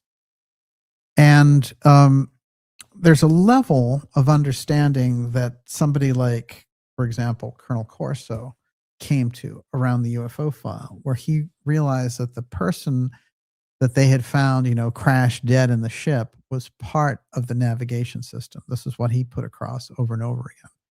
And wherever they basically can envision, they can take the ship to. And that's why we had so many problems, kind of redeveloping and re-engineering UFO craft, because it's operating completely on this other level. And by the way, the identity of the beings, where they come from, what they're doing, and all the rest of it, we provided, I think, a lot of information and a lot of options for what that might be. I think we get closer and closer to it when we start to see it in combination with the advanced groups studying it here and things that visit us out there. When Steiner or Blavatsky are talking about groups of entities, they often talk about groups that are hanging out between the moon and Mercury. Well, there's certain types of things apparently in space that we can't see with a telescope. There's something else. And the level that those beings are on, the realms that they inhabit, have a tremendous impact on humanity. But we would need the clairvoyant sight to be able to apprehend who they are or what they're up to. With this other piece that we see when we see these incredible craft moving around at amazing speeds and sometimes imitating our own craft, the force behind it, the intelligence behind it, is something that we need to look at and identify on a different level with a wide range of options. One of the things that we can't do is fall into the ridiculous trap that the vice president and Congress people, some of the clunkiest Congress people, are trying to tease the religious crowd that, don't worry, if you accept UFOs, guess what? You get a new enemy. Demons flying those craft. They're demons. Thou shalt not say they're not demons. All right. Actually, on that note, can I ask this question? Sure. God's Truth War says, seems like an elder human breakaway civilization was taught to build demonic interfaces for possession by lower astral beings with Internet of Things and AI neural networks, perhaps forming the Ahrimanic corpus. I think these things have come up in different times of evolutionary tracks. So, what we consider AI now, back in the Atlantean period, may have been control of the automatons and things of this nature. There are some things, just the mastery of the elements, but the period itself has changed. So, when you look at all the information around the mystery schools, what they're telling us over and over again is these are forces that are intermingled back there, where humanity was not fully incorporated physically.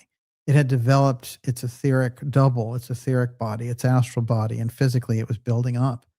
And the more it got its hands and dominated the physical world, the more encased in that world it became, the less able to lift off out of itself to interact with those higher realms and have the higher understanding, which is, our birthright. And that's the real kind of, legacy of humanity, which is, this is something that we have built in. It's interesting, that term legacy, because I've been seeing it used over and over again when they talk about government programs dealing with the UFO file. And let me tell you, it is a misappropriation of the term. There's no legacy program with the UFO file. It's an ongoing program. What do you mean legacy? What are you talking about? It's not. And, they're like, oh, in the legacy program of the UFO file, there's no legacy. It's just ongoing. It hasn't changed. Actually, it's become even more and more secret and more arrogant. If anything, what they've been able to do is have a front of things that they want to release. And that front is like, here's the transparency. But in fact, the things they want to release are to build up this threat initiative. And we'll talk about that more. Okay, a couple of quick things here from the CAYCE side, since we mentioned him.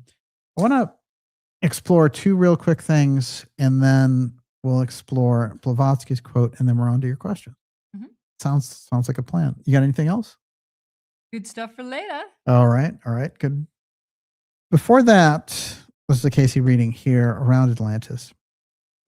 The entity was in the Atlantean land during those periods, particularly when there was the exodus from Atlantis, owing to the foretelling and the foreordination of those activities which were bringing about the destructive forces. There we find the entity was among those who were not only in what is now known as the Yucatan, but also the Pyrenees and the Egyptian. For the manners of transportation, the manners of communications through the airships of the period were such as Ezekiel described at a much later date.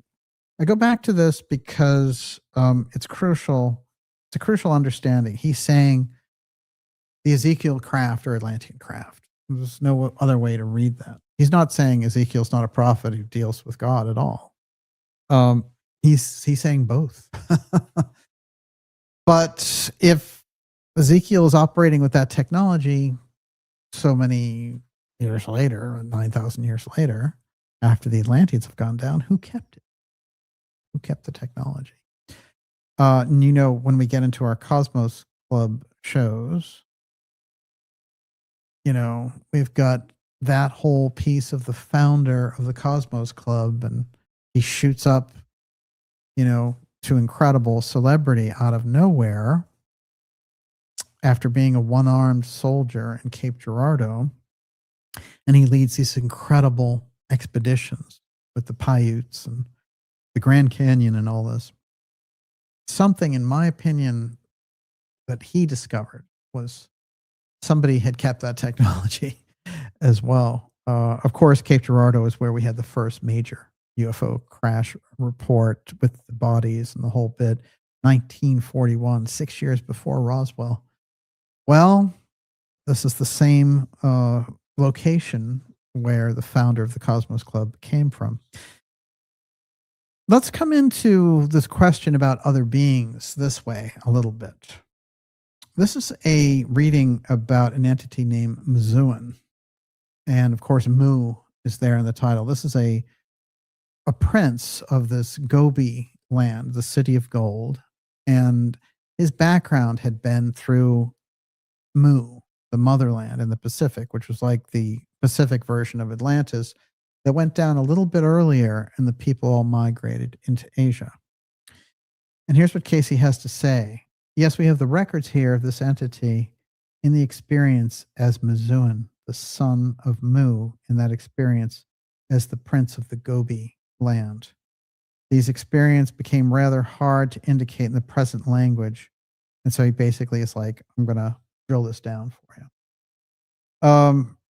So he says, the land was among those in which the first appearance of those who were separate entities or souls, disentangling themselves from material, or that we now know as animal associations.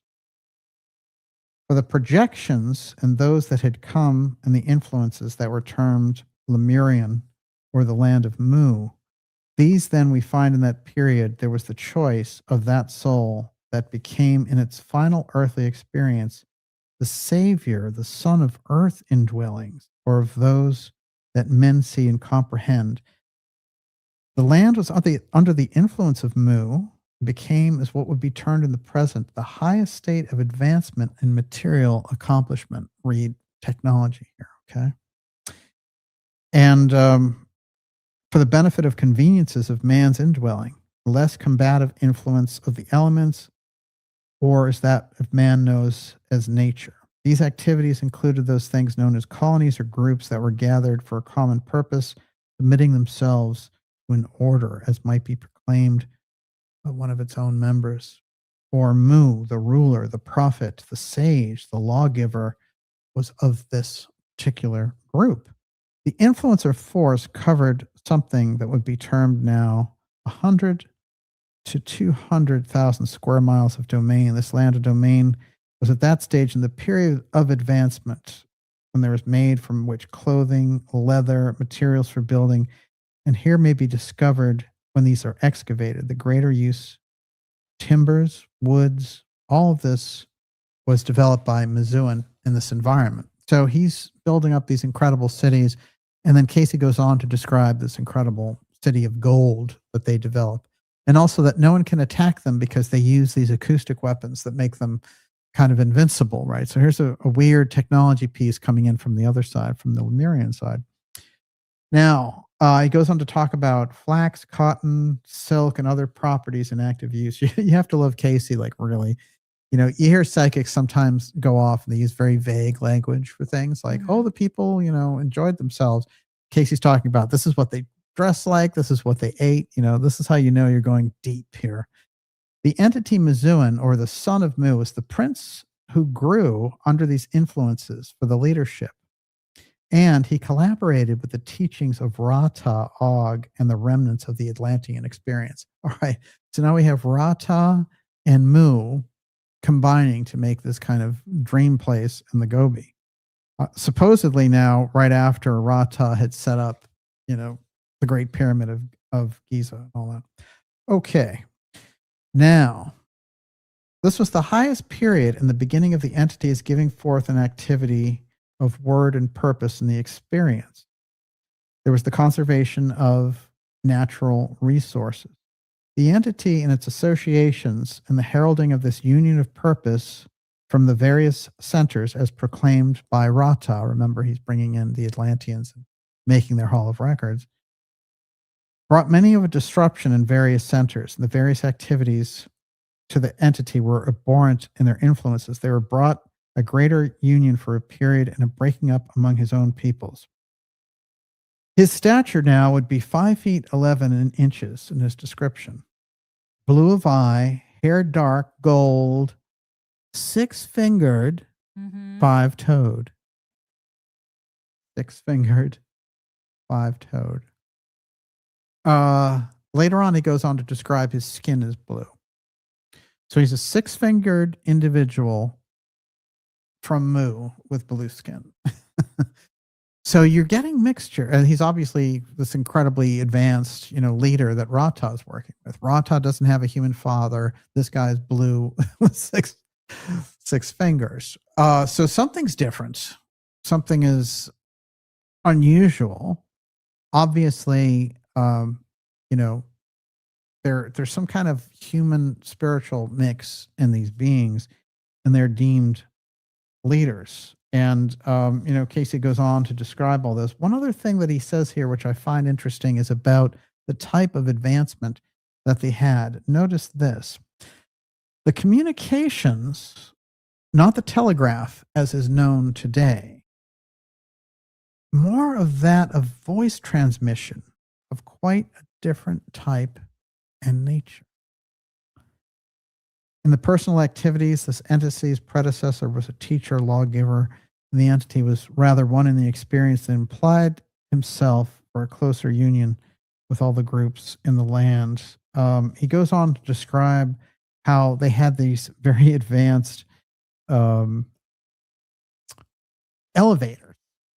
So this is an incredibly off the charts advanced civilization that this guy is running over there in the Gobi Desert. He builds up an incredible gold city, the lost city of the Gobi. It still hasn't been found. So here we have all the things about, Atlantis and the hot zone over here and the various discoveries that we've made in places like Göbekli Tepe in Turkey. Never hear about the lost city of the Gobi. And yet Casey's saying, well, this Mizuen character made this huge city in the Gobi. How much are the Chinese on top of that? You bet. And what do you got, Miss Olivia? Ray Story says Nephilim. Mike Fack 1 says Krishna is also depicted as being blue. And Brian Scan says Smurf piece. Well, is this where they get the whole name for blue in the UFO file? Because they tend to remember in using X-steganography to move the projects through the various government agencies and things of this nature. When they were using a program over and over again, I could track a program that would go black and then reemerge with this X tag at the beginning of it. And there are always traditional explanations for these, but I saw too many over the years. That's why the show's called the X-steganography series. Look, blue is very interesting steganography for them to use, and they could be using it for a number of reasons. But there's no question the idea of these blue-skinned advanced beings back here that are spiritually minded, you know, watch out. Yes, what do you got? David says, stolen Smurf valor. All right. Save the best for last. Blavatsky, let me tell you a few things about Helena Blavatsky. How unusual and how rare, and what were the odds, really, of her being as successful as she was as a woman in that period, as a Russian, and as somebody who's going to bring forward the information of the masters to the wider populace. She's going to go on to inspire CAYCE, Steiner, and all these people. She's also going to be, you know, the target of forces here, because when she gets over to America by 1875, after all these incredible experiences in her biography, including going to Egypt and going to the Himalayas and, you know, dealing with these mystery schools and spending all this time there. Steiner's so impressed when he looks back at Blavatsky's work that he says true initiators stood at the cradle of the birth of Theosophy. And he's saying that she was the most unusual psychic individual because she still had the ability that human beings had, say, 4,000 or 5,000 years ago, which was to rise directly into the spiritual realms, fully conscious, apprehend the symbols, and bring them back. And that, wait, can I interrupt you for yeah. a second? So was she trained how to do that, or was she born like that? No, well, it's both, right? So she was born into it. She still had the ability, but, you know, it doesn't go into things like her past lives and things, but she does go for the training, of course, and to apply it in this lifetime.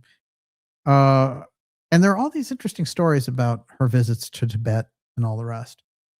Her story of it is very simple. She says at a certain point when she's seeking after truth and all the rest of it, you know, I should mention that her sister was one of the biggest novelists and children's books writer and romance writers in that whole kind of Russia-Ukraine area in the period of time. And there's a tremendous exchange of letters that she has with the sisters that I've read. And it's quite remarkable, actually, including the fact that they stay for a number of years at the site of this incredible, what will be this phenomenal Russian UFO landing site many, many years later in 1989. But what happens is very interesting that, you know, she's always psychically gifted, and she runs away at the age of 18 and all of these remarkable things. Her family has married her off to a general. And the general's name is Blavatsky. And he's a lot older than she is. She takes off. She literally hits the road. And her actual maiden name is Han. And Han is this incredibly kind of royal family out of Germany. So the background there goes deeper and deeper.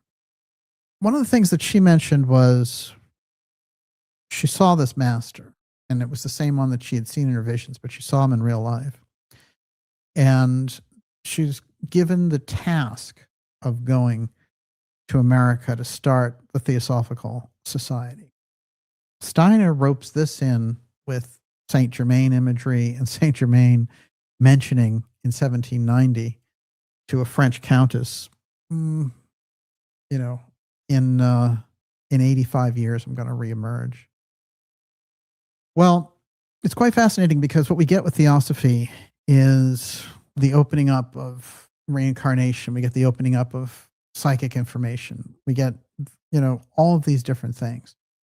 And with the publication of ISIS Unveiled, anyone who's from a mystery school knows the information is mystery school information, but they don't know where she got it.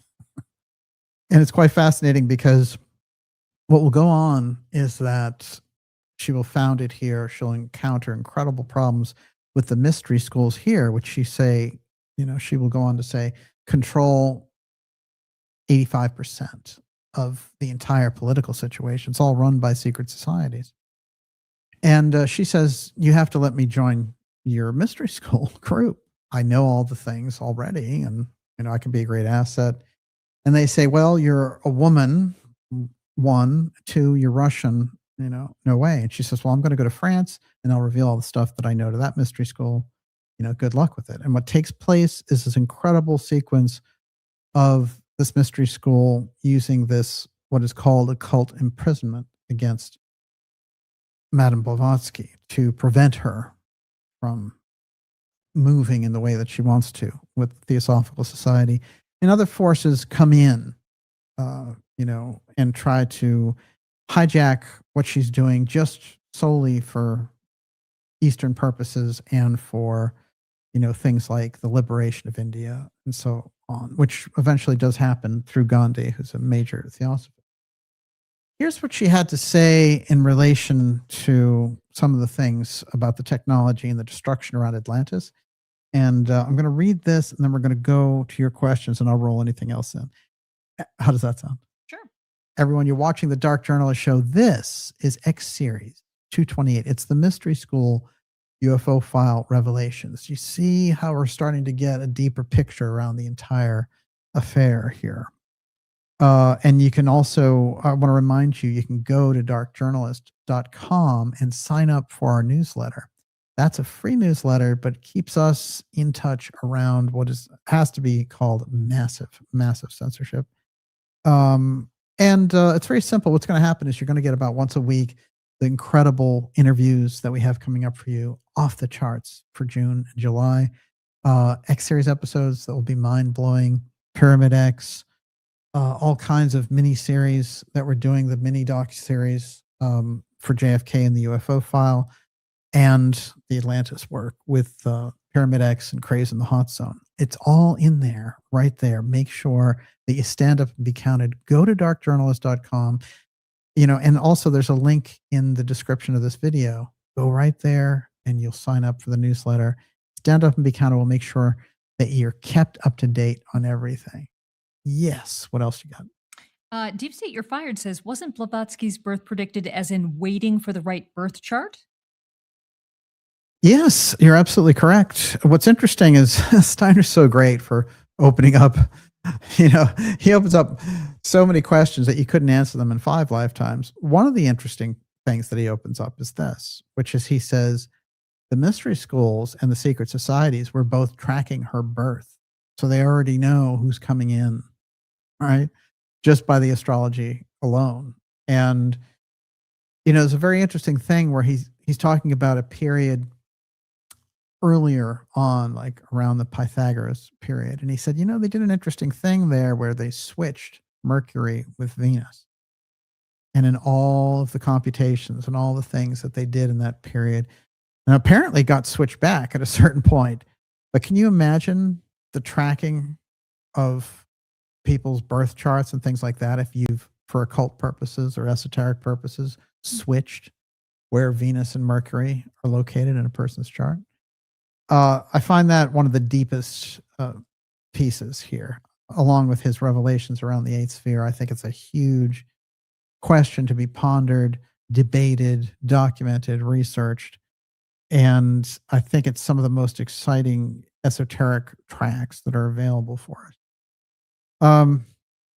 So here is Blavatsky now talking about how the planets and different things interact. And notice the reference to Vulcan, which is going to become important.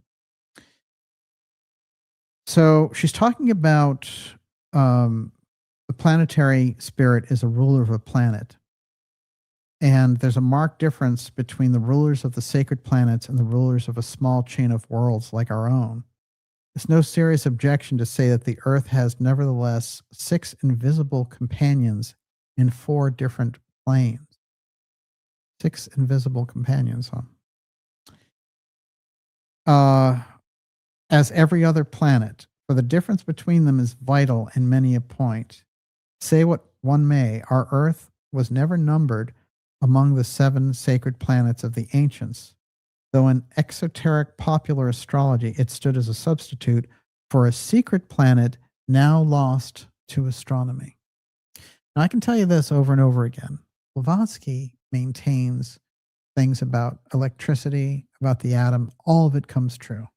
There's an incredible sequence in Russell Targ's book, Psychic Spies, giving us this whole background on how Theosophy had predicted these things long, long before they were admitted by science. So she's already giving us the hints here, but what is she saying? She's saying, as every other planet, for the difference between them is vital. Say what one may, our Earth was never numbered among the 7 sacred planets of the ancients. Although popular astrology had stood as a substitute for a secret planet now lost to astronomy, yet well known to initiated specialists. So the initiates in the mystery schools know all about it. Regular astronomy has forgotten it, lost it. So there's a planet there that is we can't see, is what she's saying. And she said, nor were the sun or the moon in that number, though accepted in our day by modern astrology, for the sun is a central star and the moon is a dead planet. And so they're asking her about this chain of planets and things. So we are diving right into the middle of the conversation. I do this kind of on purpose. Were none of the 6 globes of the terrene chain numbered among the sacred planets? She said, none. The latter were all planets on our plane, and some of them have been discovered later. Can you tell us something of the planets for which the sun and the moon were substitutes? She says, there's no secret in it. Though our modern astrologers are ignorant of other planets, one is an intramercurial planet which is supposed to have been discovered and named by anticipation Vulcan. And the other is a planet with a retrograde motion, sometimes visible at a certain hour of night and apparently near the moon. The occult influence of the planet is transmitted by the moon. What is it that made these planets sacred or secret? Their occult influences. So there's a whole different cosmic thing going on, according to Blavatsky, and we're not let in on it, as it were. Popular astronomy and astrology knows nothing about what this actually is.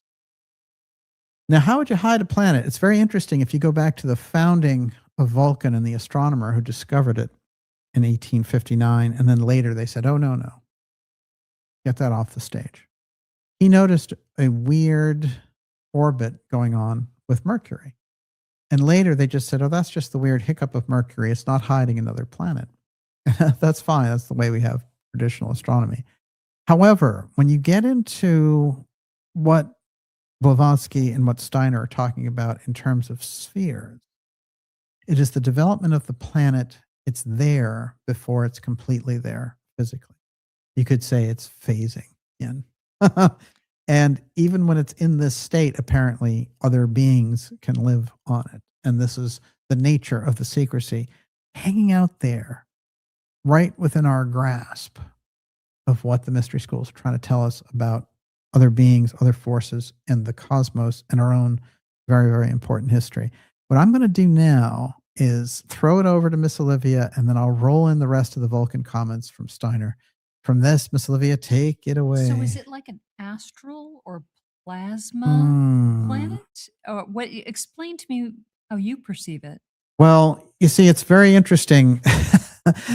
I go right to Steiner's source on this, because Steiner, when he's talking about the 8th sphere, he says, well, it has to be apprehended by a clairvoyant eye, and it can't be seen with a telescope, but it's there. Now, if it's not physically visible, you might think it has no physical substance. But apparently that's not true.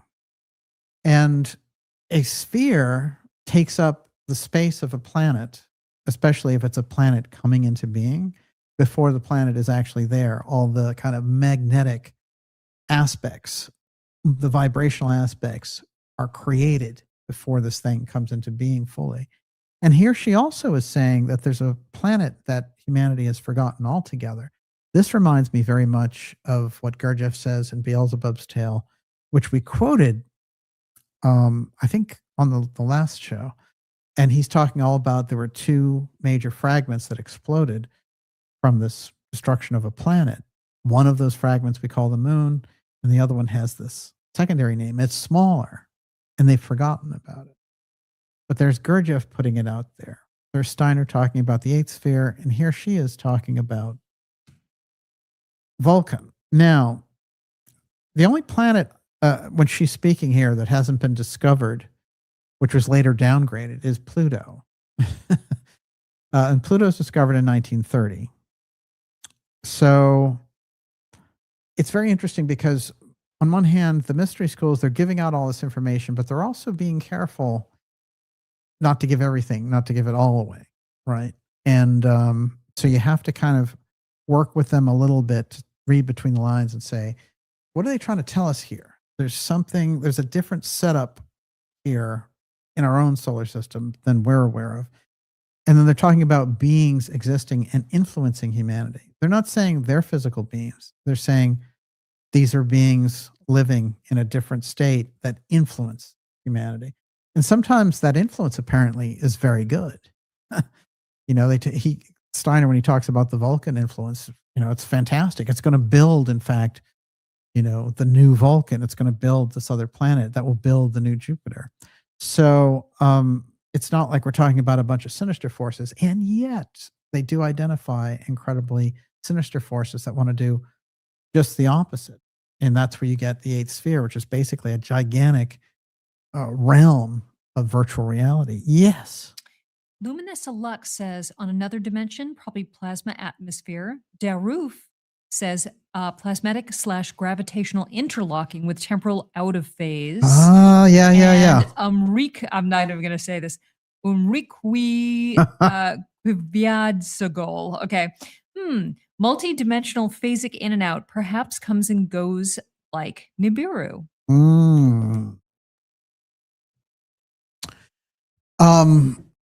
Look, I always thought that the whole 12th planet Nibiru thing was interesting. And I think that all those things that get rolled out there, very often they'll discredit them later, or they'll get, worked to death in the public imagination, like Anunnaki. And yet, you can also see them as early trial runs for this alien god thing, like the Peter Thiel thing that they're trying to pull now. You have to be able to go deep and understand that the op imitates the actual thing. So you might think, oh, you're going into it, and you're seeing, oh, there is a history of humanity that goes far beyond recorded history. And there might be an op that tries to hop onto that, and says, oh yeah, human beings come from Mars, and guess what? We have the Mars blood, and that's why we rule, Couldn't you just imagine somebody like Musk or, Thiel going for this nonsense and thinking the public will go for it? That's why people like Thiel are doing the Antichrist events by the Vatican, It's a public think tank. It's a workout. And him getting close in with the UFO file and throwing out his various minions into this field to test the pulse of what he can get away with. After working with the Central Intelligence Agency for decades, there's a kind of a sick, creeping evil in it. I'm not going to lie. There's no other way to put it. And it has to be, refuted with the right influence and the right input. That influence and input comes from the mystery school work. That work has stood there the test of time and links back to a tradition that has been moving the culture forward for centuries. so many things are opening up for humanity, but if it's led over a cliff into this kind of super materialistic, technological, barren wasteland, that's where the eighth sphere gets created. I'm going to read a quote about the eighth sphere. We'll take your next question. Everyone, you're watching X Series 228. It's the Mystery School UFO File Revelations. And I can tell you, in Boston today, it was over, I think it's 94 degrees, something like that.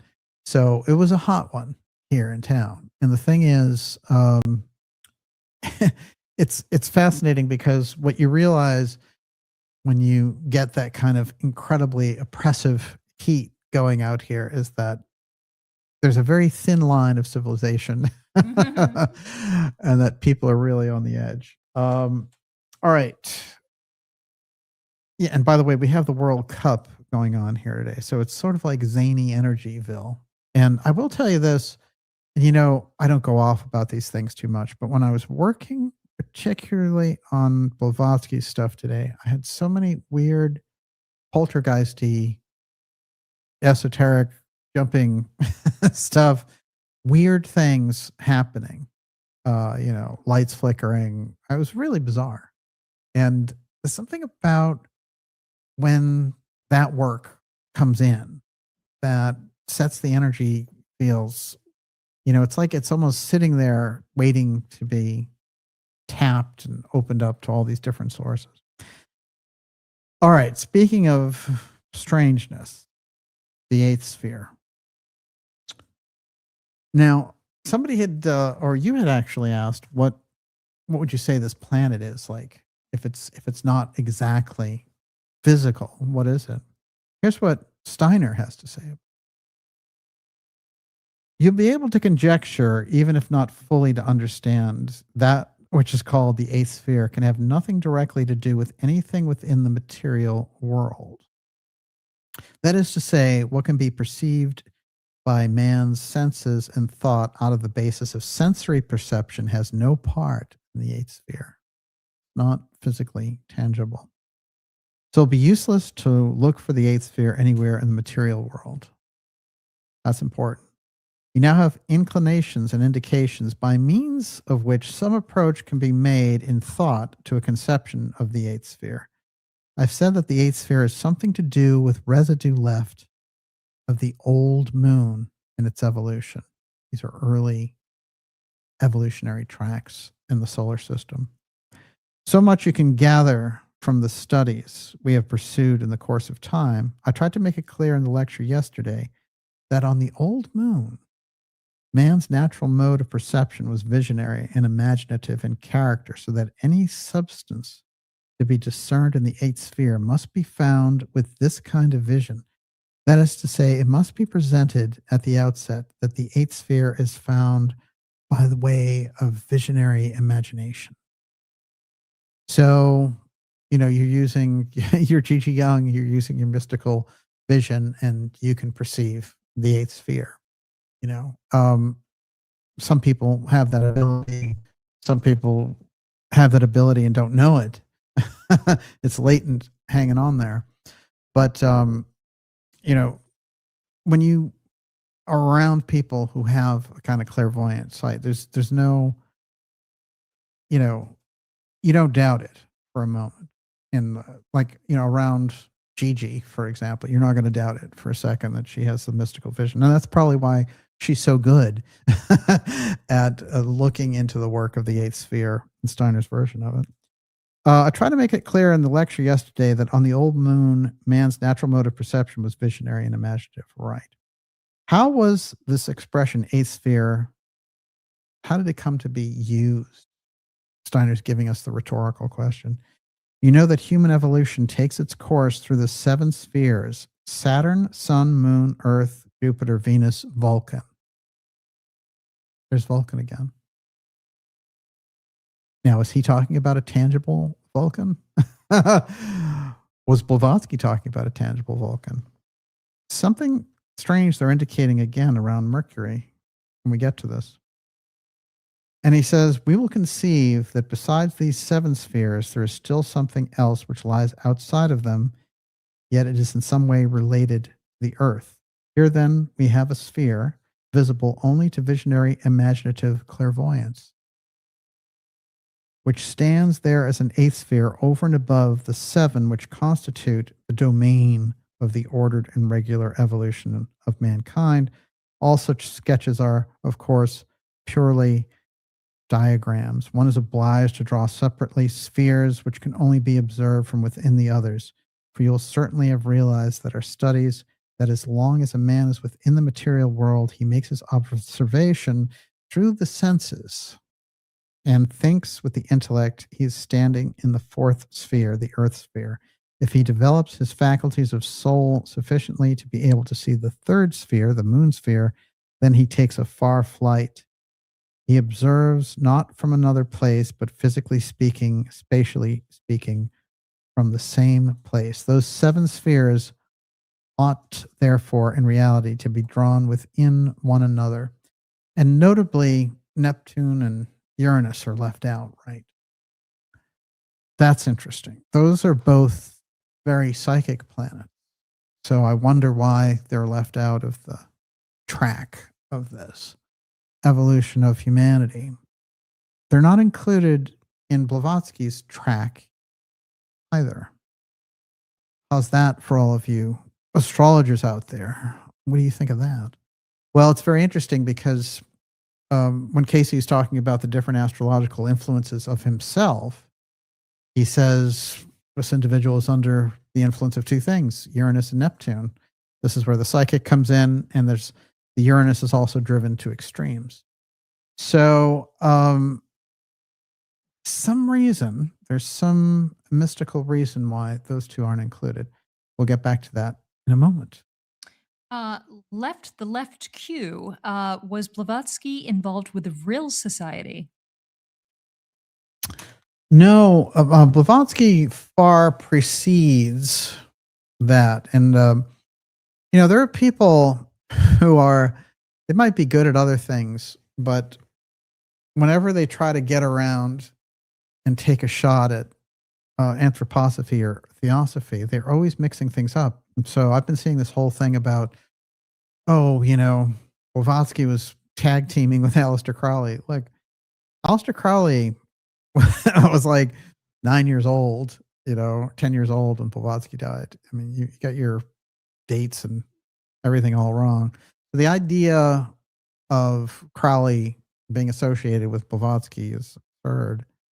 But it is interesting because time-wise, she occupies an interesting stretch, an interesting period there, because you got this whole thing that's going on around Atlantis, right around there. Ignatius Donnelly. It's very important that, he's a congressman who's running for vice president. He writes this incredible tome of Atlantis. What school did that come from? You've got, all the incredible work that's going to be done through Theosophy, Henry Alcott, and all that being founded in America and going to England, going to India, going to Australia. I mean, it's incredible mobilization. And then you have these kind of Eastern gurus coming over here in that period. And there's an opening happening. And I think it's very important that we picked up on some of the foundations that were left out of our Western thinking. Some of the third eye psychic awareness of India, the reincarnation track, these are things that were all within the tradition of Western esotericism and a kind of esoteric Christianity that were taken out and removed so that they would have very, very tight borders around what people could think and how people would think and how they could keep control on them over a long period of time. So when you get into this period when Blavatsky shows up, you're kind of like opening up so many things. But she certainly was involved with a series of mystery schools, including the Hermetic Brotherhood of Luxor, which don't be surprised if you see a show on the Hermetic Brotherhood of Luxor coming up here very soon. Miss Olivia. Deep State, you're fired. DJ, was the old moon during the Lemurian times? It's further back than that. And it's a good question because See, this is another interesting thing, which Steiner, by going into the evolution of humanity, give us that idea that the evolutionary track is already taking place in other places. It's taking place in the solar system and the buildup to humanity. And so, Casey had said, the animals were here on Earth long, long before the humans. We have to remember that the Earth realm was already here. And the spiritual wave coming in and developing on Earth and, developing all these different qualities and coming into the materialism, there were forces apparently that were involved in this that, were called the Watchers and these different types of things. And people try to do this now, where you see this a lot. Like even Luna was doing read the Book of Enoch, the Watchers, and trying to say the Watchers are some evil thing up there and they have spacecraft and all this stuff. You have to remember when they go back into this period, everything is on a sort of super thought cosmic level. So humanity is only getting into the Earth plane, and it's being influenced by a number of groups. And apparently one of those groups really pushes it too fast into materiality. And so a number of problems and a number of legends and things come up as a result of that. Casey himself talks about this great, mist of humanity and the thought projections coming in first and the early mistakes of the early groups, getting too influenced by animals and things of this nature. So there's a lot going on there. There's a lot of control. But by the time things got a certain evolutionary track with Emilius, then you have this incredible period where the moon leaves the Earth. It was inside the Earth before that. And that apparently is this incredible Kerrang memory back there for humanity, because even Gurdjieff talks about this, that there's, it's such a vulnerable time for humanity. That's when the Ahrimanic forces come in and join themselves with Earth, when it's at its most vulnerable point. And it is those higher beings that come back and kind of rescue the Earth. And we're still in that tilt. This is the nature of the cosmology coming through the mystery schools to us. And I think that the great articulation of that development of the Lemurian period is in the cosmic memory work of Rudolf Steiner. And then Casey's work again, this incredible crisscross there, the incredible understanding of what Atlantis is and how we used materiality. But the Atlanteans, remember, are very exceptional. They can do it all with their mind. And they have incredible control, mind over matter, over the Earth. So this is interesting to think about, Atlanteans coming back now because they're seeking that ability that they once had again. And then again, are we the Atlanteans? Of course we are. We must be. We're here talking about it. Right? So what was going on back in Atlantis? It's all in here. Yes. Roger C. Blavatsky was a second-rate initiate. She allowed another being to enter into her. Dr. Steiner, first rate.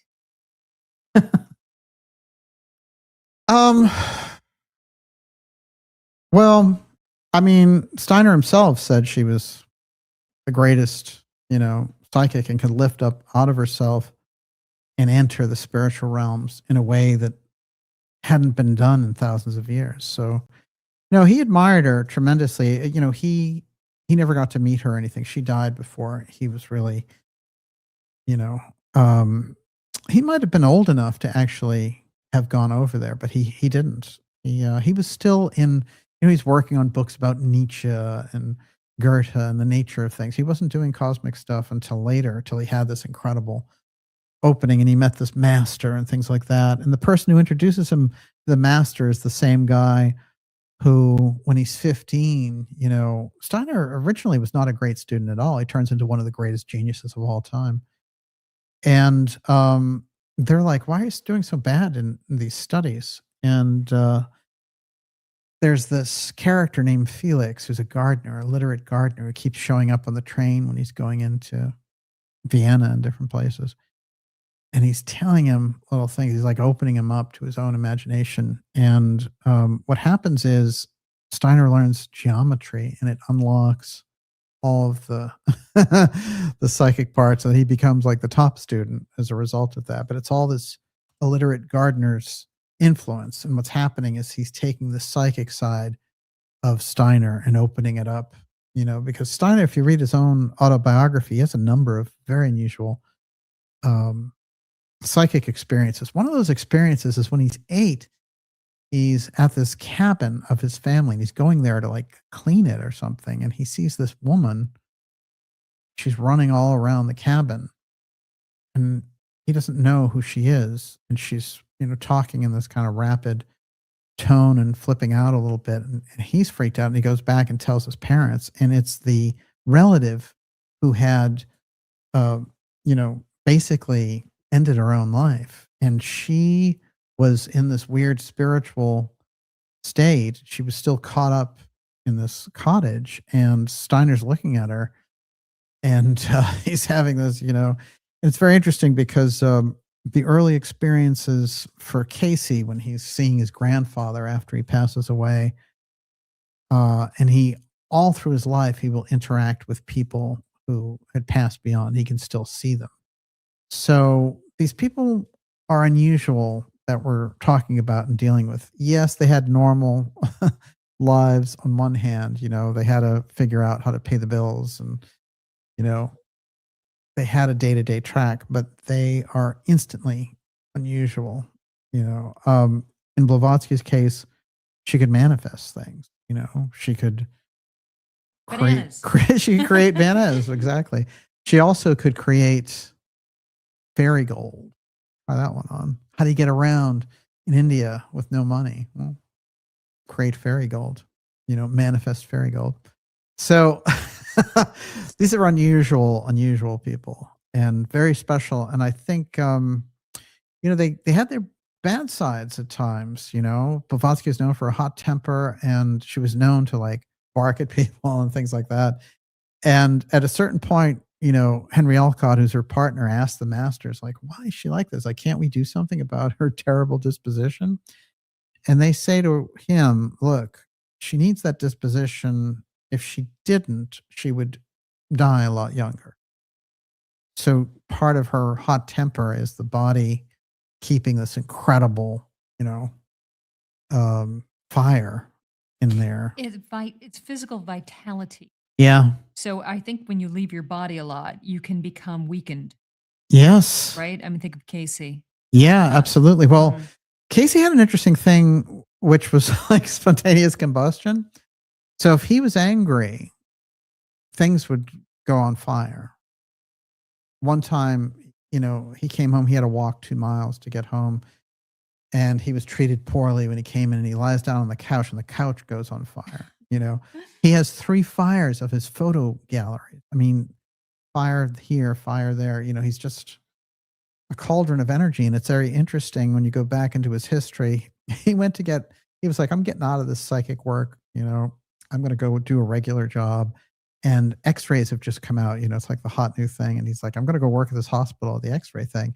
And after 3 days, they fire him, and he's saying, what's the problem? They're like, whatever it is going on with you, like whatever you're giving off, the X-rays themselves are showing like this triple version of whatever we're trying to get a picture of, like some weird energies coming off of Casey and interacting and messing up all of the machinery around him with photography. It's interesting because he was a photographer for a while. It's incredible when you really think about that, like 3 kidneys, 2 hearts, all that. Yes. Mm-hmm. Yeah. We're talking about people have a different energy signature. They're born to a different life, shall we say. Everyone, you're watching the Dark Journalist Show. X Series 228 Mystery School UFO File Revelations. We're going to take your last round of questions. I still have a couple of quotes to read here as well, and then we will bid you adieu on this hot World Cup Cambridge night. What do you got? Well, I'm going to read this one right now. It always comes up. Richard Adams wants to know, what's the best Steiner book to read for a newbie? That Knowledge of Higher Worlds? That's the classic. Knowledge of Higher Worlds is like the hit single. And it is a great book. But, you know, it depends on what you're interested in. I was always interested in Atlantis, so I started with Cosmic Memory, and I think that'll put you in a place where you can read everything else. But Knowledge of Higher Worlds is a trip and a half, and it is the most easily digestible. Just like with Gurdjieff, the Beelzebub's Tales is like, you know, Ulysses or something. It's a real endeavor. But Meetings with Remarkable Men is like, you know, a best-selling. It's like a blockbuster movie or something, the way it's written. So he could do either one. But so it depends on what you're looking for. Right. And as far as Theosophy goes? Incredible. Ledbetter, say what you want about him. He's very readable. Oh, yeah. Oh, absolutely. So what would you recommend for one of his books as a starter? My favorite Ledbetter book is The Hidden Side of Things. You know, read that book. And it has a lot of practical advice, too. It even has advice about magnetism down to the idea of how you use your cup or get your hair cut. Try that one on. The magnetism is everywhere. Yeah. Mm-hmm. And all of Blavatsky's students, she made sure that wherever they went, they carried their own cup. They weren't to take cups that were just out there, you know, like, so you go to a restaurant, you just eat off other people's plates or whatever. No. They didn't like that.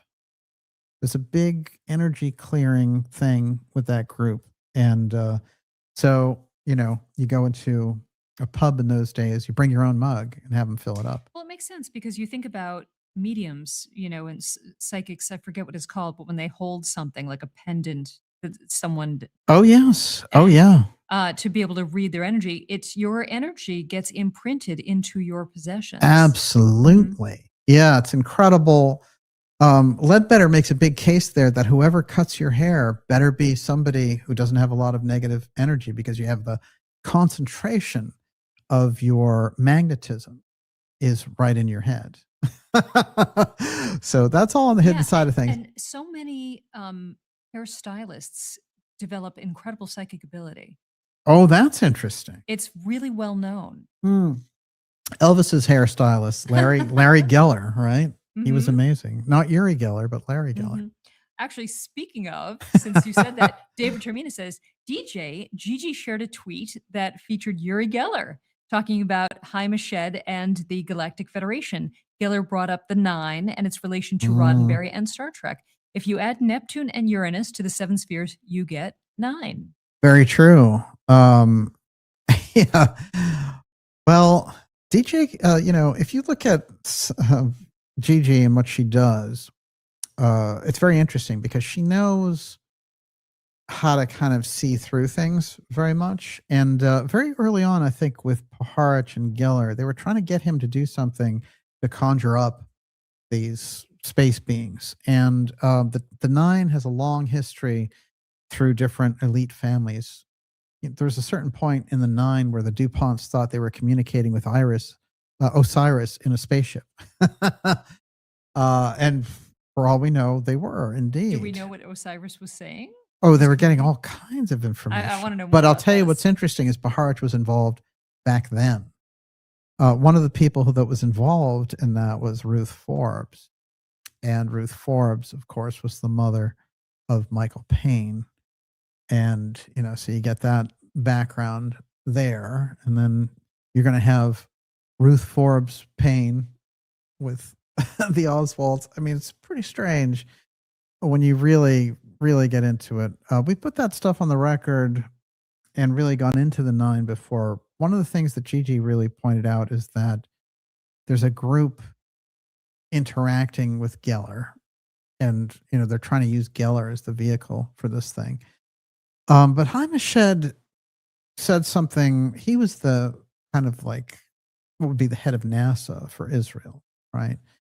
And he went on the record and said, look, there is a galactic federation. They did contact Trump. They did say, disclose these things. And Trump decided, okay, maybe I'll do that. And they were like, oh, you're not ready. People aren't ready. Don't disclose it yet. And this was in 2019, I believe, 2018, 2019. So I think with his position that he had heard a number of things. And what he says now after the fact is that, the reason I shut up after that is because all these men in black were around. I'm sure if he had said too much, he wouldn't have been around even to say that. But I found the whole conversation interesting. Geller's interesting because in my conversations with Russell Targ, who worked with him on a regular basis and really brought him to the public with the SRI program, he said, well, there's no question he's a psychic. He's both a psychic and a showman. So it depends which side you're getting. So Geller, I think, is very fascinating. He's also the one who has an unusual history where he was friends with John Lennon all the way back in the 70s, and that Lennon would describe his alien experiences. Not only did he see UFOs, but he thought he'd been abducted and things of that nature. So Geller has interesting stories to tell, and he was brought in by von Braun. So he claims von Braun showed him some very interesting things. Sounded like he'd seen alien bodies or whatever in an airbase. God knows what they were doing with Geller, but if you look back in the 70s, you can see he's like on Merv Griffin, and he's like incredibly put out there as a major superstar doing psychic work. And then he's bending spoons and all that stuff. And then he goes on Johnny Carson, and he can't do it. He can't perform all this stuff.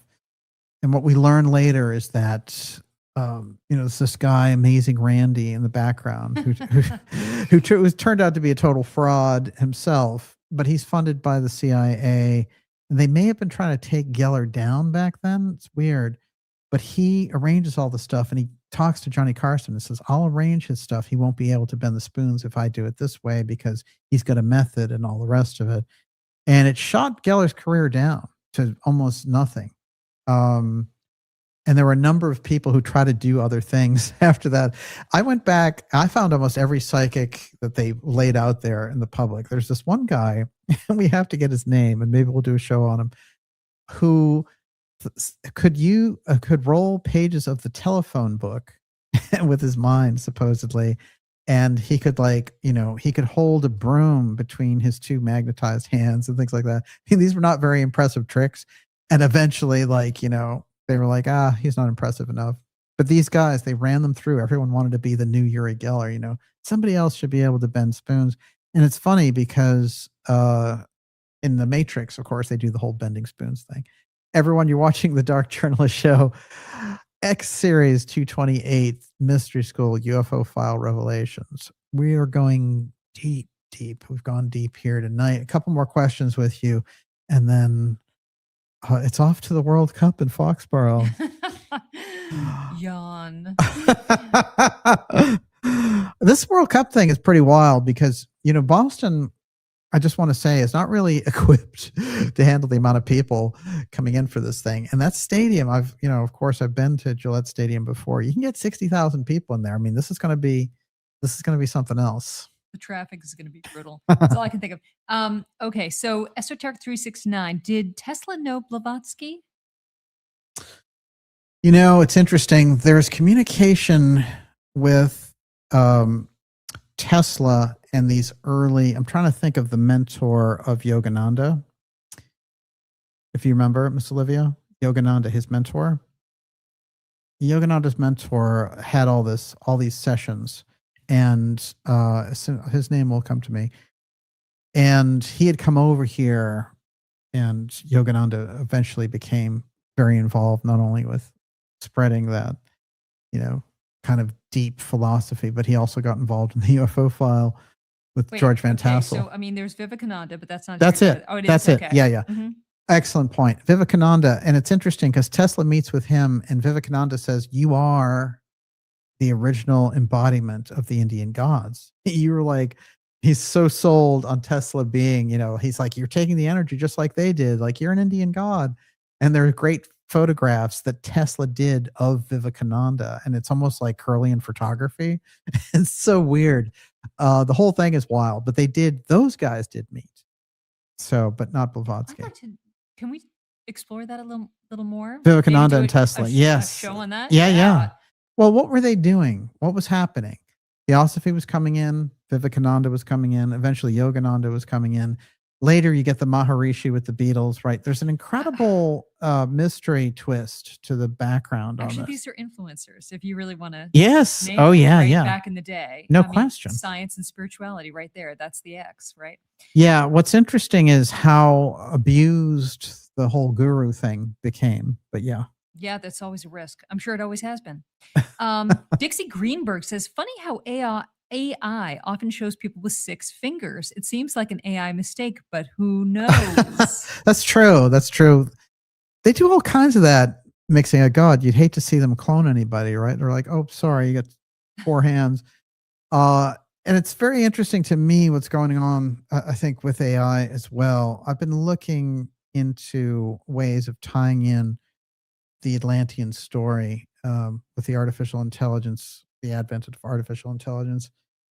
I also want to say that I think we've been warned so much about artificial intelligence previously through movies, through books, through science fiction and things that it's almost, a train wreck in slow motion, the way that they plan to roll it out. I also know that they've been messing with it since 1940s. So you already know a number of the things that are going to happen. Instead of just saying, oh, that bad AI, don't you know, it did all these things. We didn't know it was going to do that. Oh, it's messed this thing up. It actually took our drones and destroyed this whole village. We didn't realize it. No, you already knew it was capable of these things. So somebody's lying in the mix there. And I have a scientist that I'm in touch with who was part of that whole AI thing. And I'm trying to convince him to come on the show because he is terrified of what they're doing with artificial intelligence through every phase of society. Yes, Miss Olivia. Cosmic Voice 33. Does DJ believe there are aliens, physical beings, flying ships, or does he agree with Gigi Young that it's not aliens but elementals and demonic spirits from the 8th sphere? I agree with Gigi, and I'm a lifetime experiencer / abductee.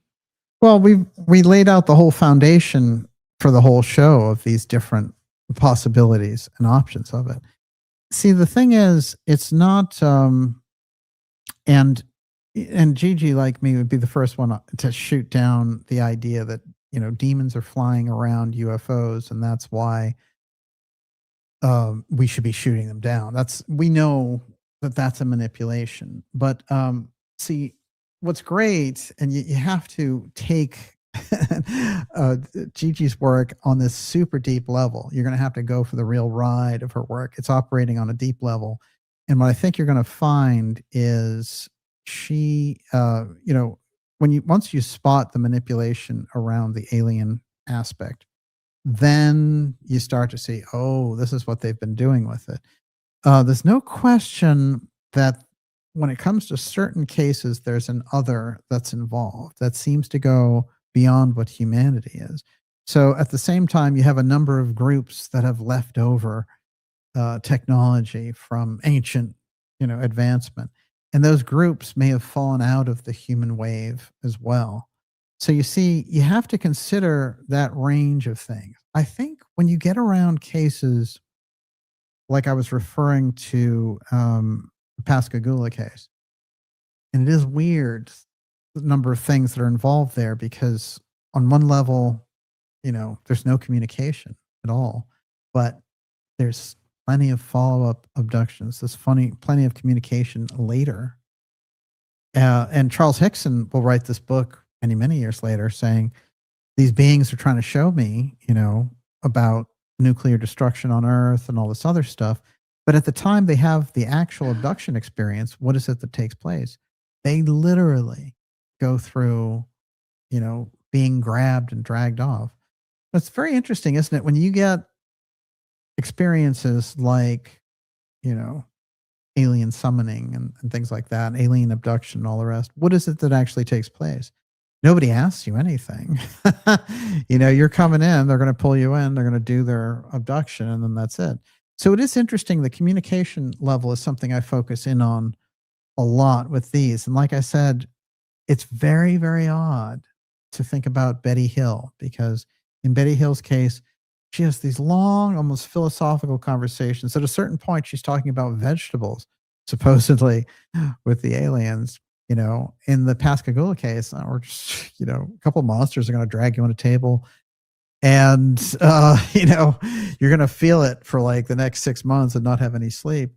In the Allagash case, when I talked to Charlie Fultz, I always remember this, and Charlie has reemerged recently. He's come out for a few interviews, but he's a remarkable guy in the sense that he's a very no-nonsense person, and he's the bug and spandex guy. But what he said literally was, the twins that I was with, the other guys, the Mass Heart teachers, who are very interesting in their own right. He said one of them felt that the entities were very evil, and the other one thought they had given him this incredible genius. And there's no question that he started operating in this incredible level after the experience. And he thought they were so benevolent and all the rest. And he said, I can tell you, and Charlie just gave me a look. He was like, I can tell you that they weren't evil, they weren't demons, and they weren't angels. He said they were basically scientific technicians doing a job. And the only thing they wanted was that I would hold still long enough for them to do the job, and then they were going to put me back. And they assured me of that. And he said what they did when I resisted is they would kind of move their eyes a little bit close to him. And he said when he looked in their eyes, he would float up into their eyes. So there's a big difference of level there and what they can do with us. There's no question about that. They've also demonstrated in a number of different things incredible telepathic ability. They can put people to sleep. They can hypnotize them to forget it. I mean, these are a lot of really, advanced, super advanced qualities. So obviously, whatever the actual beings are, they have an incredible advantage over our general human instincts. But it's also quite interesting to note that very often they want to do exactly what it appears they want to do. They just want to examine you and let you go, right? So it's like a laboratory situation. So who's ordering the lab tests? That's where we've been around the edges of this tonight. But like I said, you get into a lot of different things when looking at these cases, and you'll find fascinating observations on these cases from, Gigi Young. Gigi can look at it from a totally different level as well. She can see, a lot of the influences that are going on and competing over the soul of humanity. This is important. One of the things where I took some of the, the comments that Luna and Vance were making is very interesting, because when they were talking about aliens as demons, this is tricky, because what they were trying to do is make it a policy, right? And what you want them to do is say, you've got these craft, they're outrunning our craft. There's plenty of witness testimony for that. And you have all of the video and all of the greatest pictures in history on your side while you're doling out the most ridiculous stuff to us. Tell us scientifically how that is done. What's up with that level of technology, and see if we possess that technology, then there are problems because it suggests that some group has jumped ahead of us and maybe is blackmailing the government in relation to this. Or here's something that could come out of the whole philosophy of this. We've landed at a point, we've re-engaged our Atlantean past. And as part of that past, just like Steiner and CAYCE were saying, well, we're reincarnating Atlanteans and they are all exceptional. They have all this mind over matter aspects. They can go anywhere in the universe, Well, is part of the reincarnation of the Atlanteans and the advanced Atlanteans and the technology that's being picked up now, do we pick up these beings with it? And did we have them back there? And did they see us coming back at the Atlanteans and say, oh, we're here to join the party again? That's also part of what this is, I think. So yeah, you have to look at it, and you have to be, look, some of it, and this is part of the problem with the disclosure movement, some of it's going to remain a mystery almost forever unless you use some kind of esoteric divining tool. So disclosure is always going to be a wild goose chase, and it's whatever defense contractor comes up with the best narrative, right? So that's never going to get you anywhere, really. But I think on the research side, the UFO file is a very, very worthwhile tool for divining who's really in control of things and how far along that technological abyss is between us and them. You know, that's a real elite problem. And I've said before, I think presidents have given their lives over the issue. And I think there's a real reason why it's been hidden so hardcore. And I made a point online, I don't think I made it in the show yet, that if it had been Edgar Mitchell out there speaking, on the Capitol steps about these various alien things, I think thousands of people would have shown up and it would have been a huge event. So you don't have the leaders on the disclosure side that you would need. The people that you have are manipulated or opportunist, right? Grush and Luna and all those people. Mellon and Lou are in the background. Lou's on News Nation with Chris Cuomo. Elizondo is with James Clapper. I mean, that's a sick system. And the fact that nobody showed up for their event, we're going to bookend this episode with that because I think it's stunning in a way, but it shows kind of the logic of people, which is they don't buy it. But online, there's an impression that Luna and Burchett and Burleson and all this stuff, there's an impression that all this stuff is taking place and oh my God, and they know how to run you around online, but apparently on the ground, nobody really buys it or else they would have all shown up.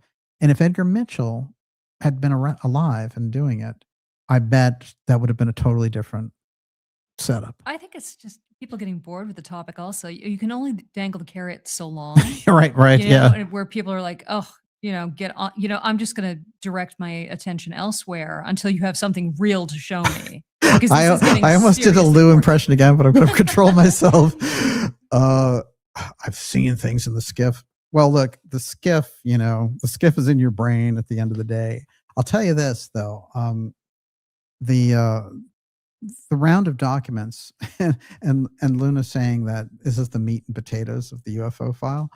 The stuff that they've put out is basically, is barely better than a YouTube video, and what I think sounding the depths of moral bankruptcy was they put out one of the videos. They were like, and we enhanced it. Oh, so you're going to enhance? How about just giving us the raw stuff? Well, we know the raw stuff is not doing it for you. Here's an enhanced video. So what are you going to start doing now? Throwing in AI with the UFO file? So it's kind of a disgrace. The thing is, I think that the Trump administration really wants to get their hands back on the UFO file. And I think that they're outgunned on that in regard to the UFO piece. I don't think they can get their hands on it. And I think these weak, watered down versions of documents and the rest of it are really proof of that. And I think that Trump went in thinking he could. And I think that's where Space Force came from. But I'll tell you this, that the Golden Dome is going to be a 1.2 trillion with a T, just like Elon Musk's paycheck. Just give that money away.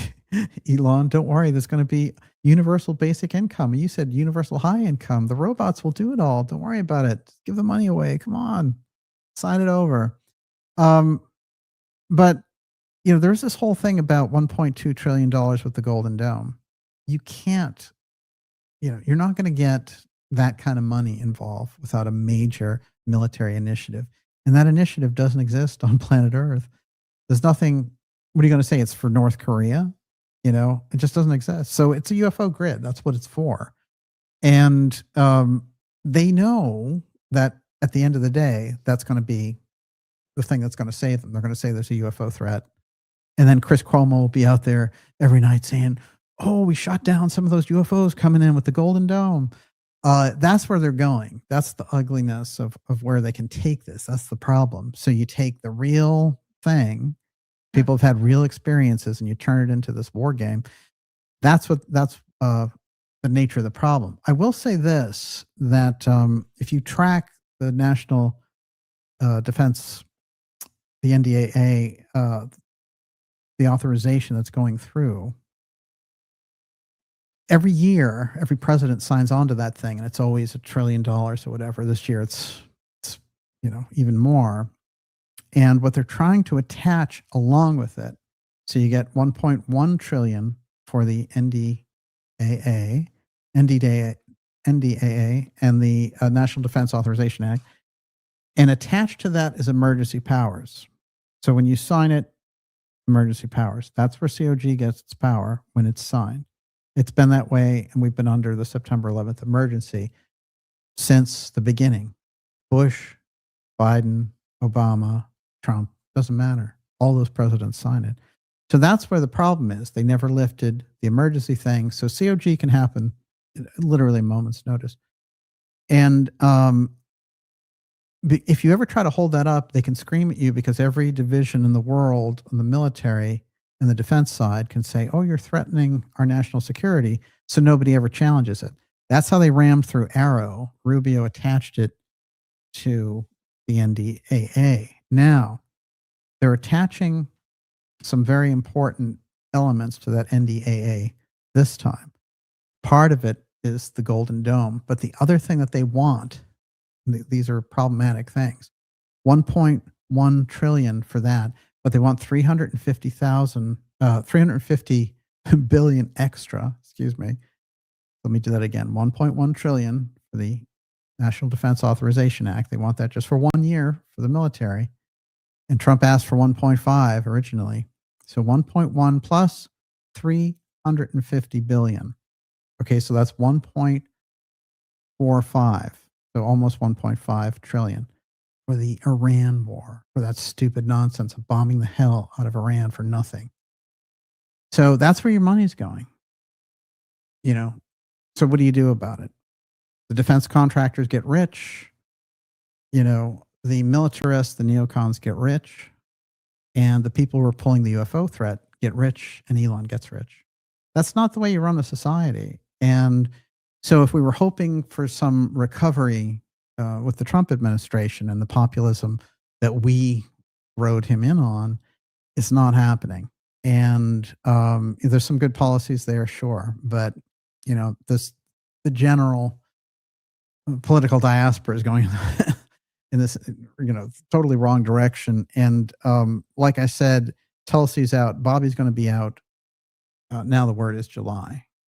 So you're losing all the good people in that administration, and all the big money is sucking up all the activity. So, this is the nature of where things are at. And it's very interesting, because this area of the UFO file is all about the information that people get about it. And they're obviously not buying the junk that Congress is putting out with the threat. So there's an opportunity there to bring forward a totally different vision of the thing. I think people's minds are still open, and I think, bad disclosure movies, notwithstanding, something major can come out of all this. Miss Olivia, your last two questions, and then I got a quote and we're done. Okay, Ray story. Did we spend 40 trillion on deep underground military bases, or an off-planet space fleet, or both? No, that's a weird misquote that happened with, the tracking of the missing money is so important. It was so funny to hear Grush. Grush just watched almost every episode of this show and all the interviews and everything else. And when he was talking about the missing trillions or whatever, it's true that the government has these black budget programs. He got all that information from watching sources like this show. Okay.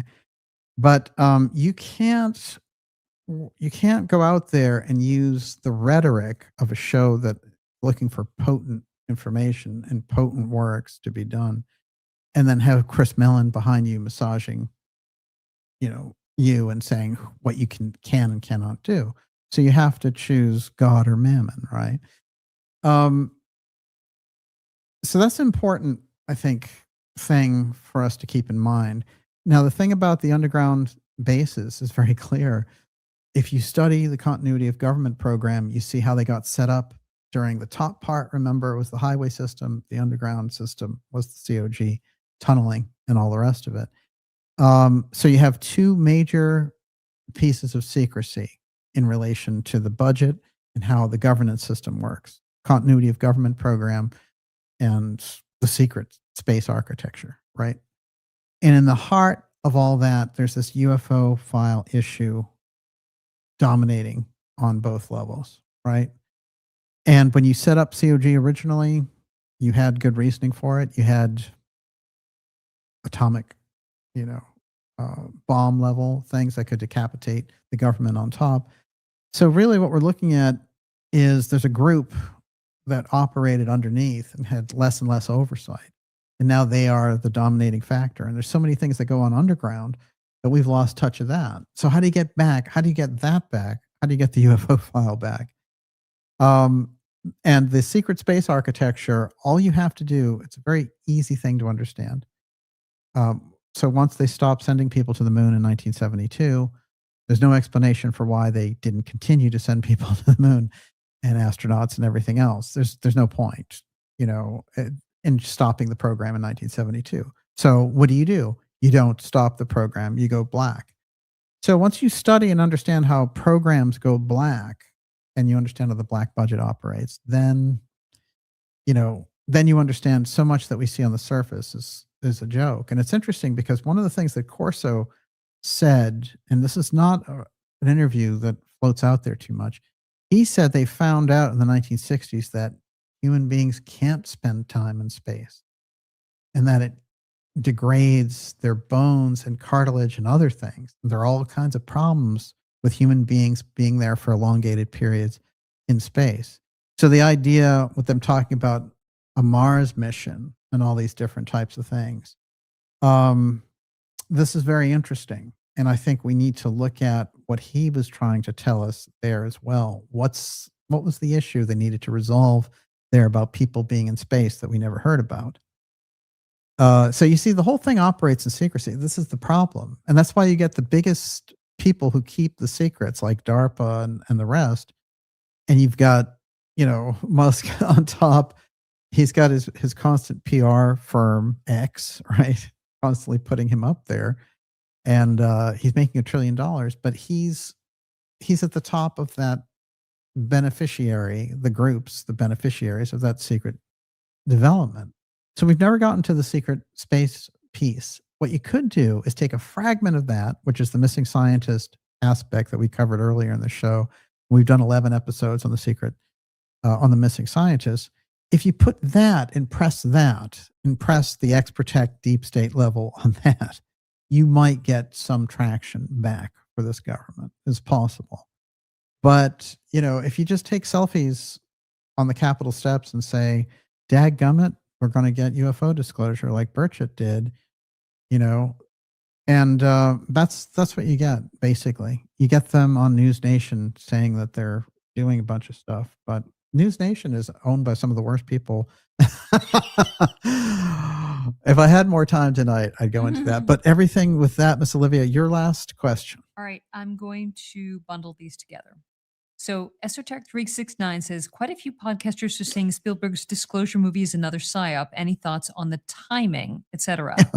Oh, we've been talking about that for months. Okay, no, but I'm going to link that with this. Yeah. Yeah. David Termina says, the attention of American sports fans will be focused squarely on one place tomorrow night, more so than any event in the last 27 years or so.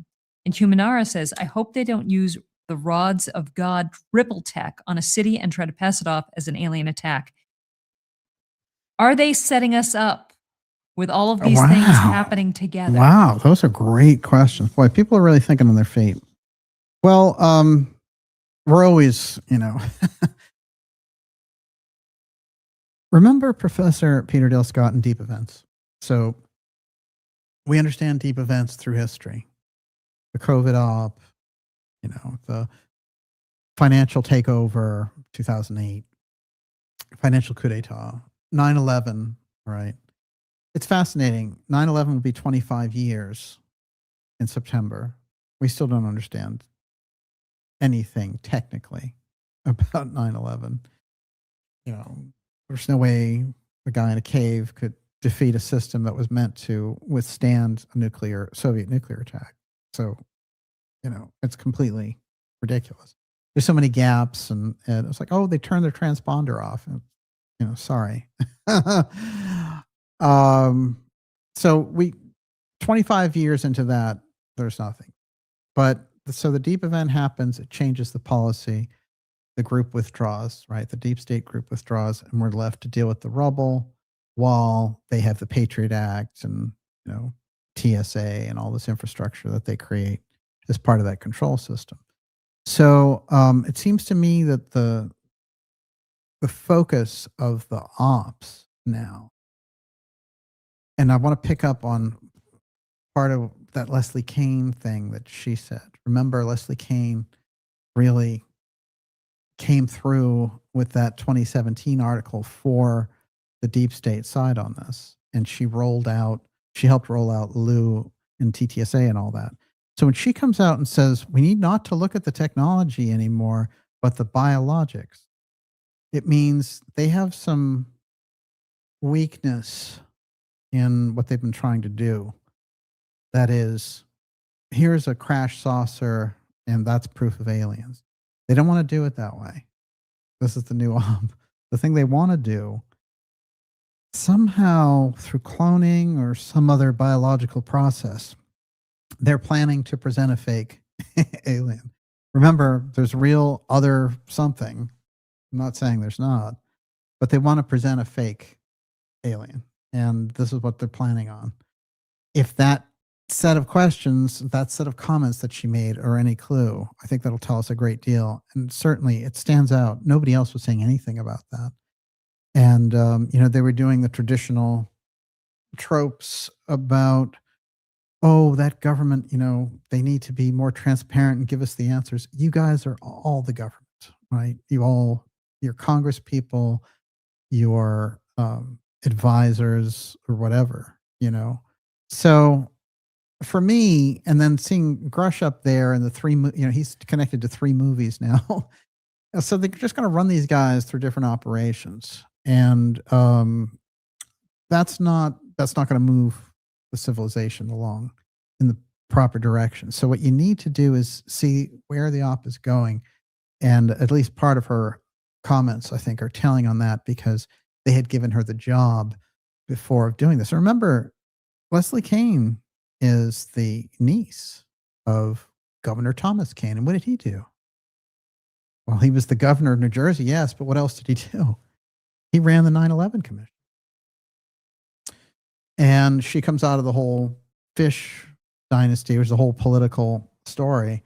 So no, that's a very connected individual who has worked with intelligence sources. And so you kind of pay attention when she's talking. She's also the one who came out a little while ago and said, oh, there's going to be all this bad stuff. We won't have our lives the way that they have been, And, she was doing the John Ramirez track around 2027. Oh, everything's going to change. We need to, the things that we enjoy now, we won't be enjoying then. You remember that with COVID, right? They took away your ability to go to church, your ability to go out and eat, and your ability to go vote, right?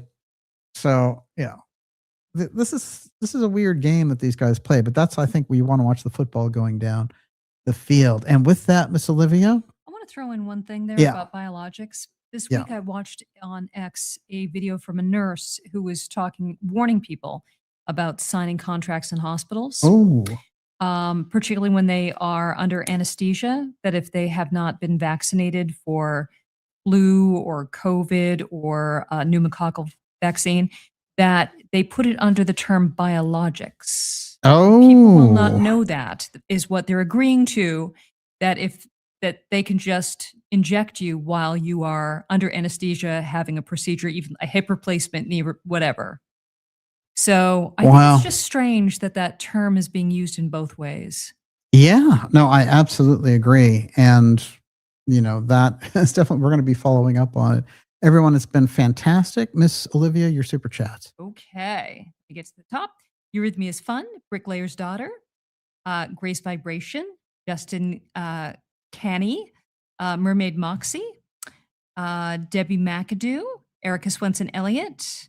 Tim Holland. Ray Story. Jimmy Lyle Kennemer. Helena Wilcox. Harry Zeri. Mike Brosnahan. The Daves I Know. Nemisha.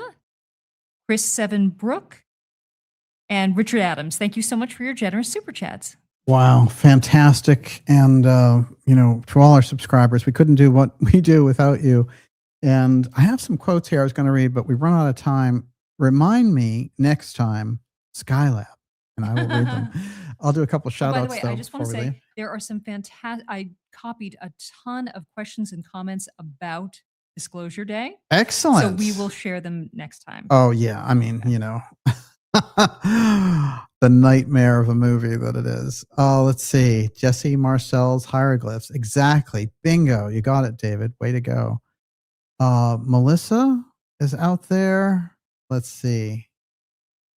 Who else have we got? People lost businesses, lost jobs. Exactly. My God. Incredible. Let's see. Incredible Mike Fact. Thank you very much for being here. Nina says, exactly. No thank you to biologics. I couldn't agree with you more. What a great ideas from out there tonight. I know, brilliant, Olivia. Brilliant. Well said. Thank you. What a diamond indeed. Mm-hmm. Nicely done. Miss Olivia. Elsa Barrett's out there. Hail, hail, the gang's all here. DJ and Olivia, always the best. The ideas from. Thank you very much. Thank you, John Goss. Thank you so much. I missed the first 2 hours. We'll catch up tomorrow. There's plenty to work with there, let me tell you. Whew. We'll be coming down off of the misty realms of the Himalayas with Helena Blavatsky before it's over. Let's see. Disclosure Day. Yeah, sure. Learned so much tonight. Thank you, Najat. It's great to have you here. I know Kate's out there. It's great to see you. Let's see. Great show. Thank you. GGRXW. We had Gigi here tonight. Apparently, I didn't even see her. It's fantastic. She popped in late. Excellent. She lurks. Excellent. Jessica Rodriguez. I have to re-watch this episode. Indeed. Can I just throw you a quick one? Okay. No, I think we're done. No, please. Oh, yes. Okay. Deep State You're Fired says, DJ, can you review the Northcom becoming Americom info again? Would that be North, Central, and South America all under the same COG? It's a quick question. Yeah. Well, that's a deep answer. And what they're doing with Americom is it's going to become the entire. This is why the Venezuela operation happened, in fact. But yes, it's the entire umbrella. So it's the whole Western Hemisphere. Well, they do have Southcom, you see, and the whole idea is that Northcom just takes over everything. Fantastic. But we'll be doing more on that. No worries there at all. We're going to go deep on that. Interesting thing about Marcel's hieroglyphics look like shorthand my mom used to do. Well, maybe she learned it from aliens. You ever think of that? I'm going to take notes. Thank you, Jessica. Wow, fantastic. So great to see everyone tonight. And, there's so many great things to cover. We will be back with you next week. Have a fantastic weekend. Of course, there'll be more on the UFO tranche and the enhanced videos, of course. Can't get enough of that. Got some great surprises coming up for you for June. And, it says end broadcast, but after all, never really ends. Never really ends. Never let it be forgot. Once there was a Camelot, and there can be again. Keep our eyes on the prize. And not be fooled by counter intel stooges, right? So have a great night, and we will see you all very, very soon. Sleep tight. God bless everybody.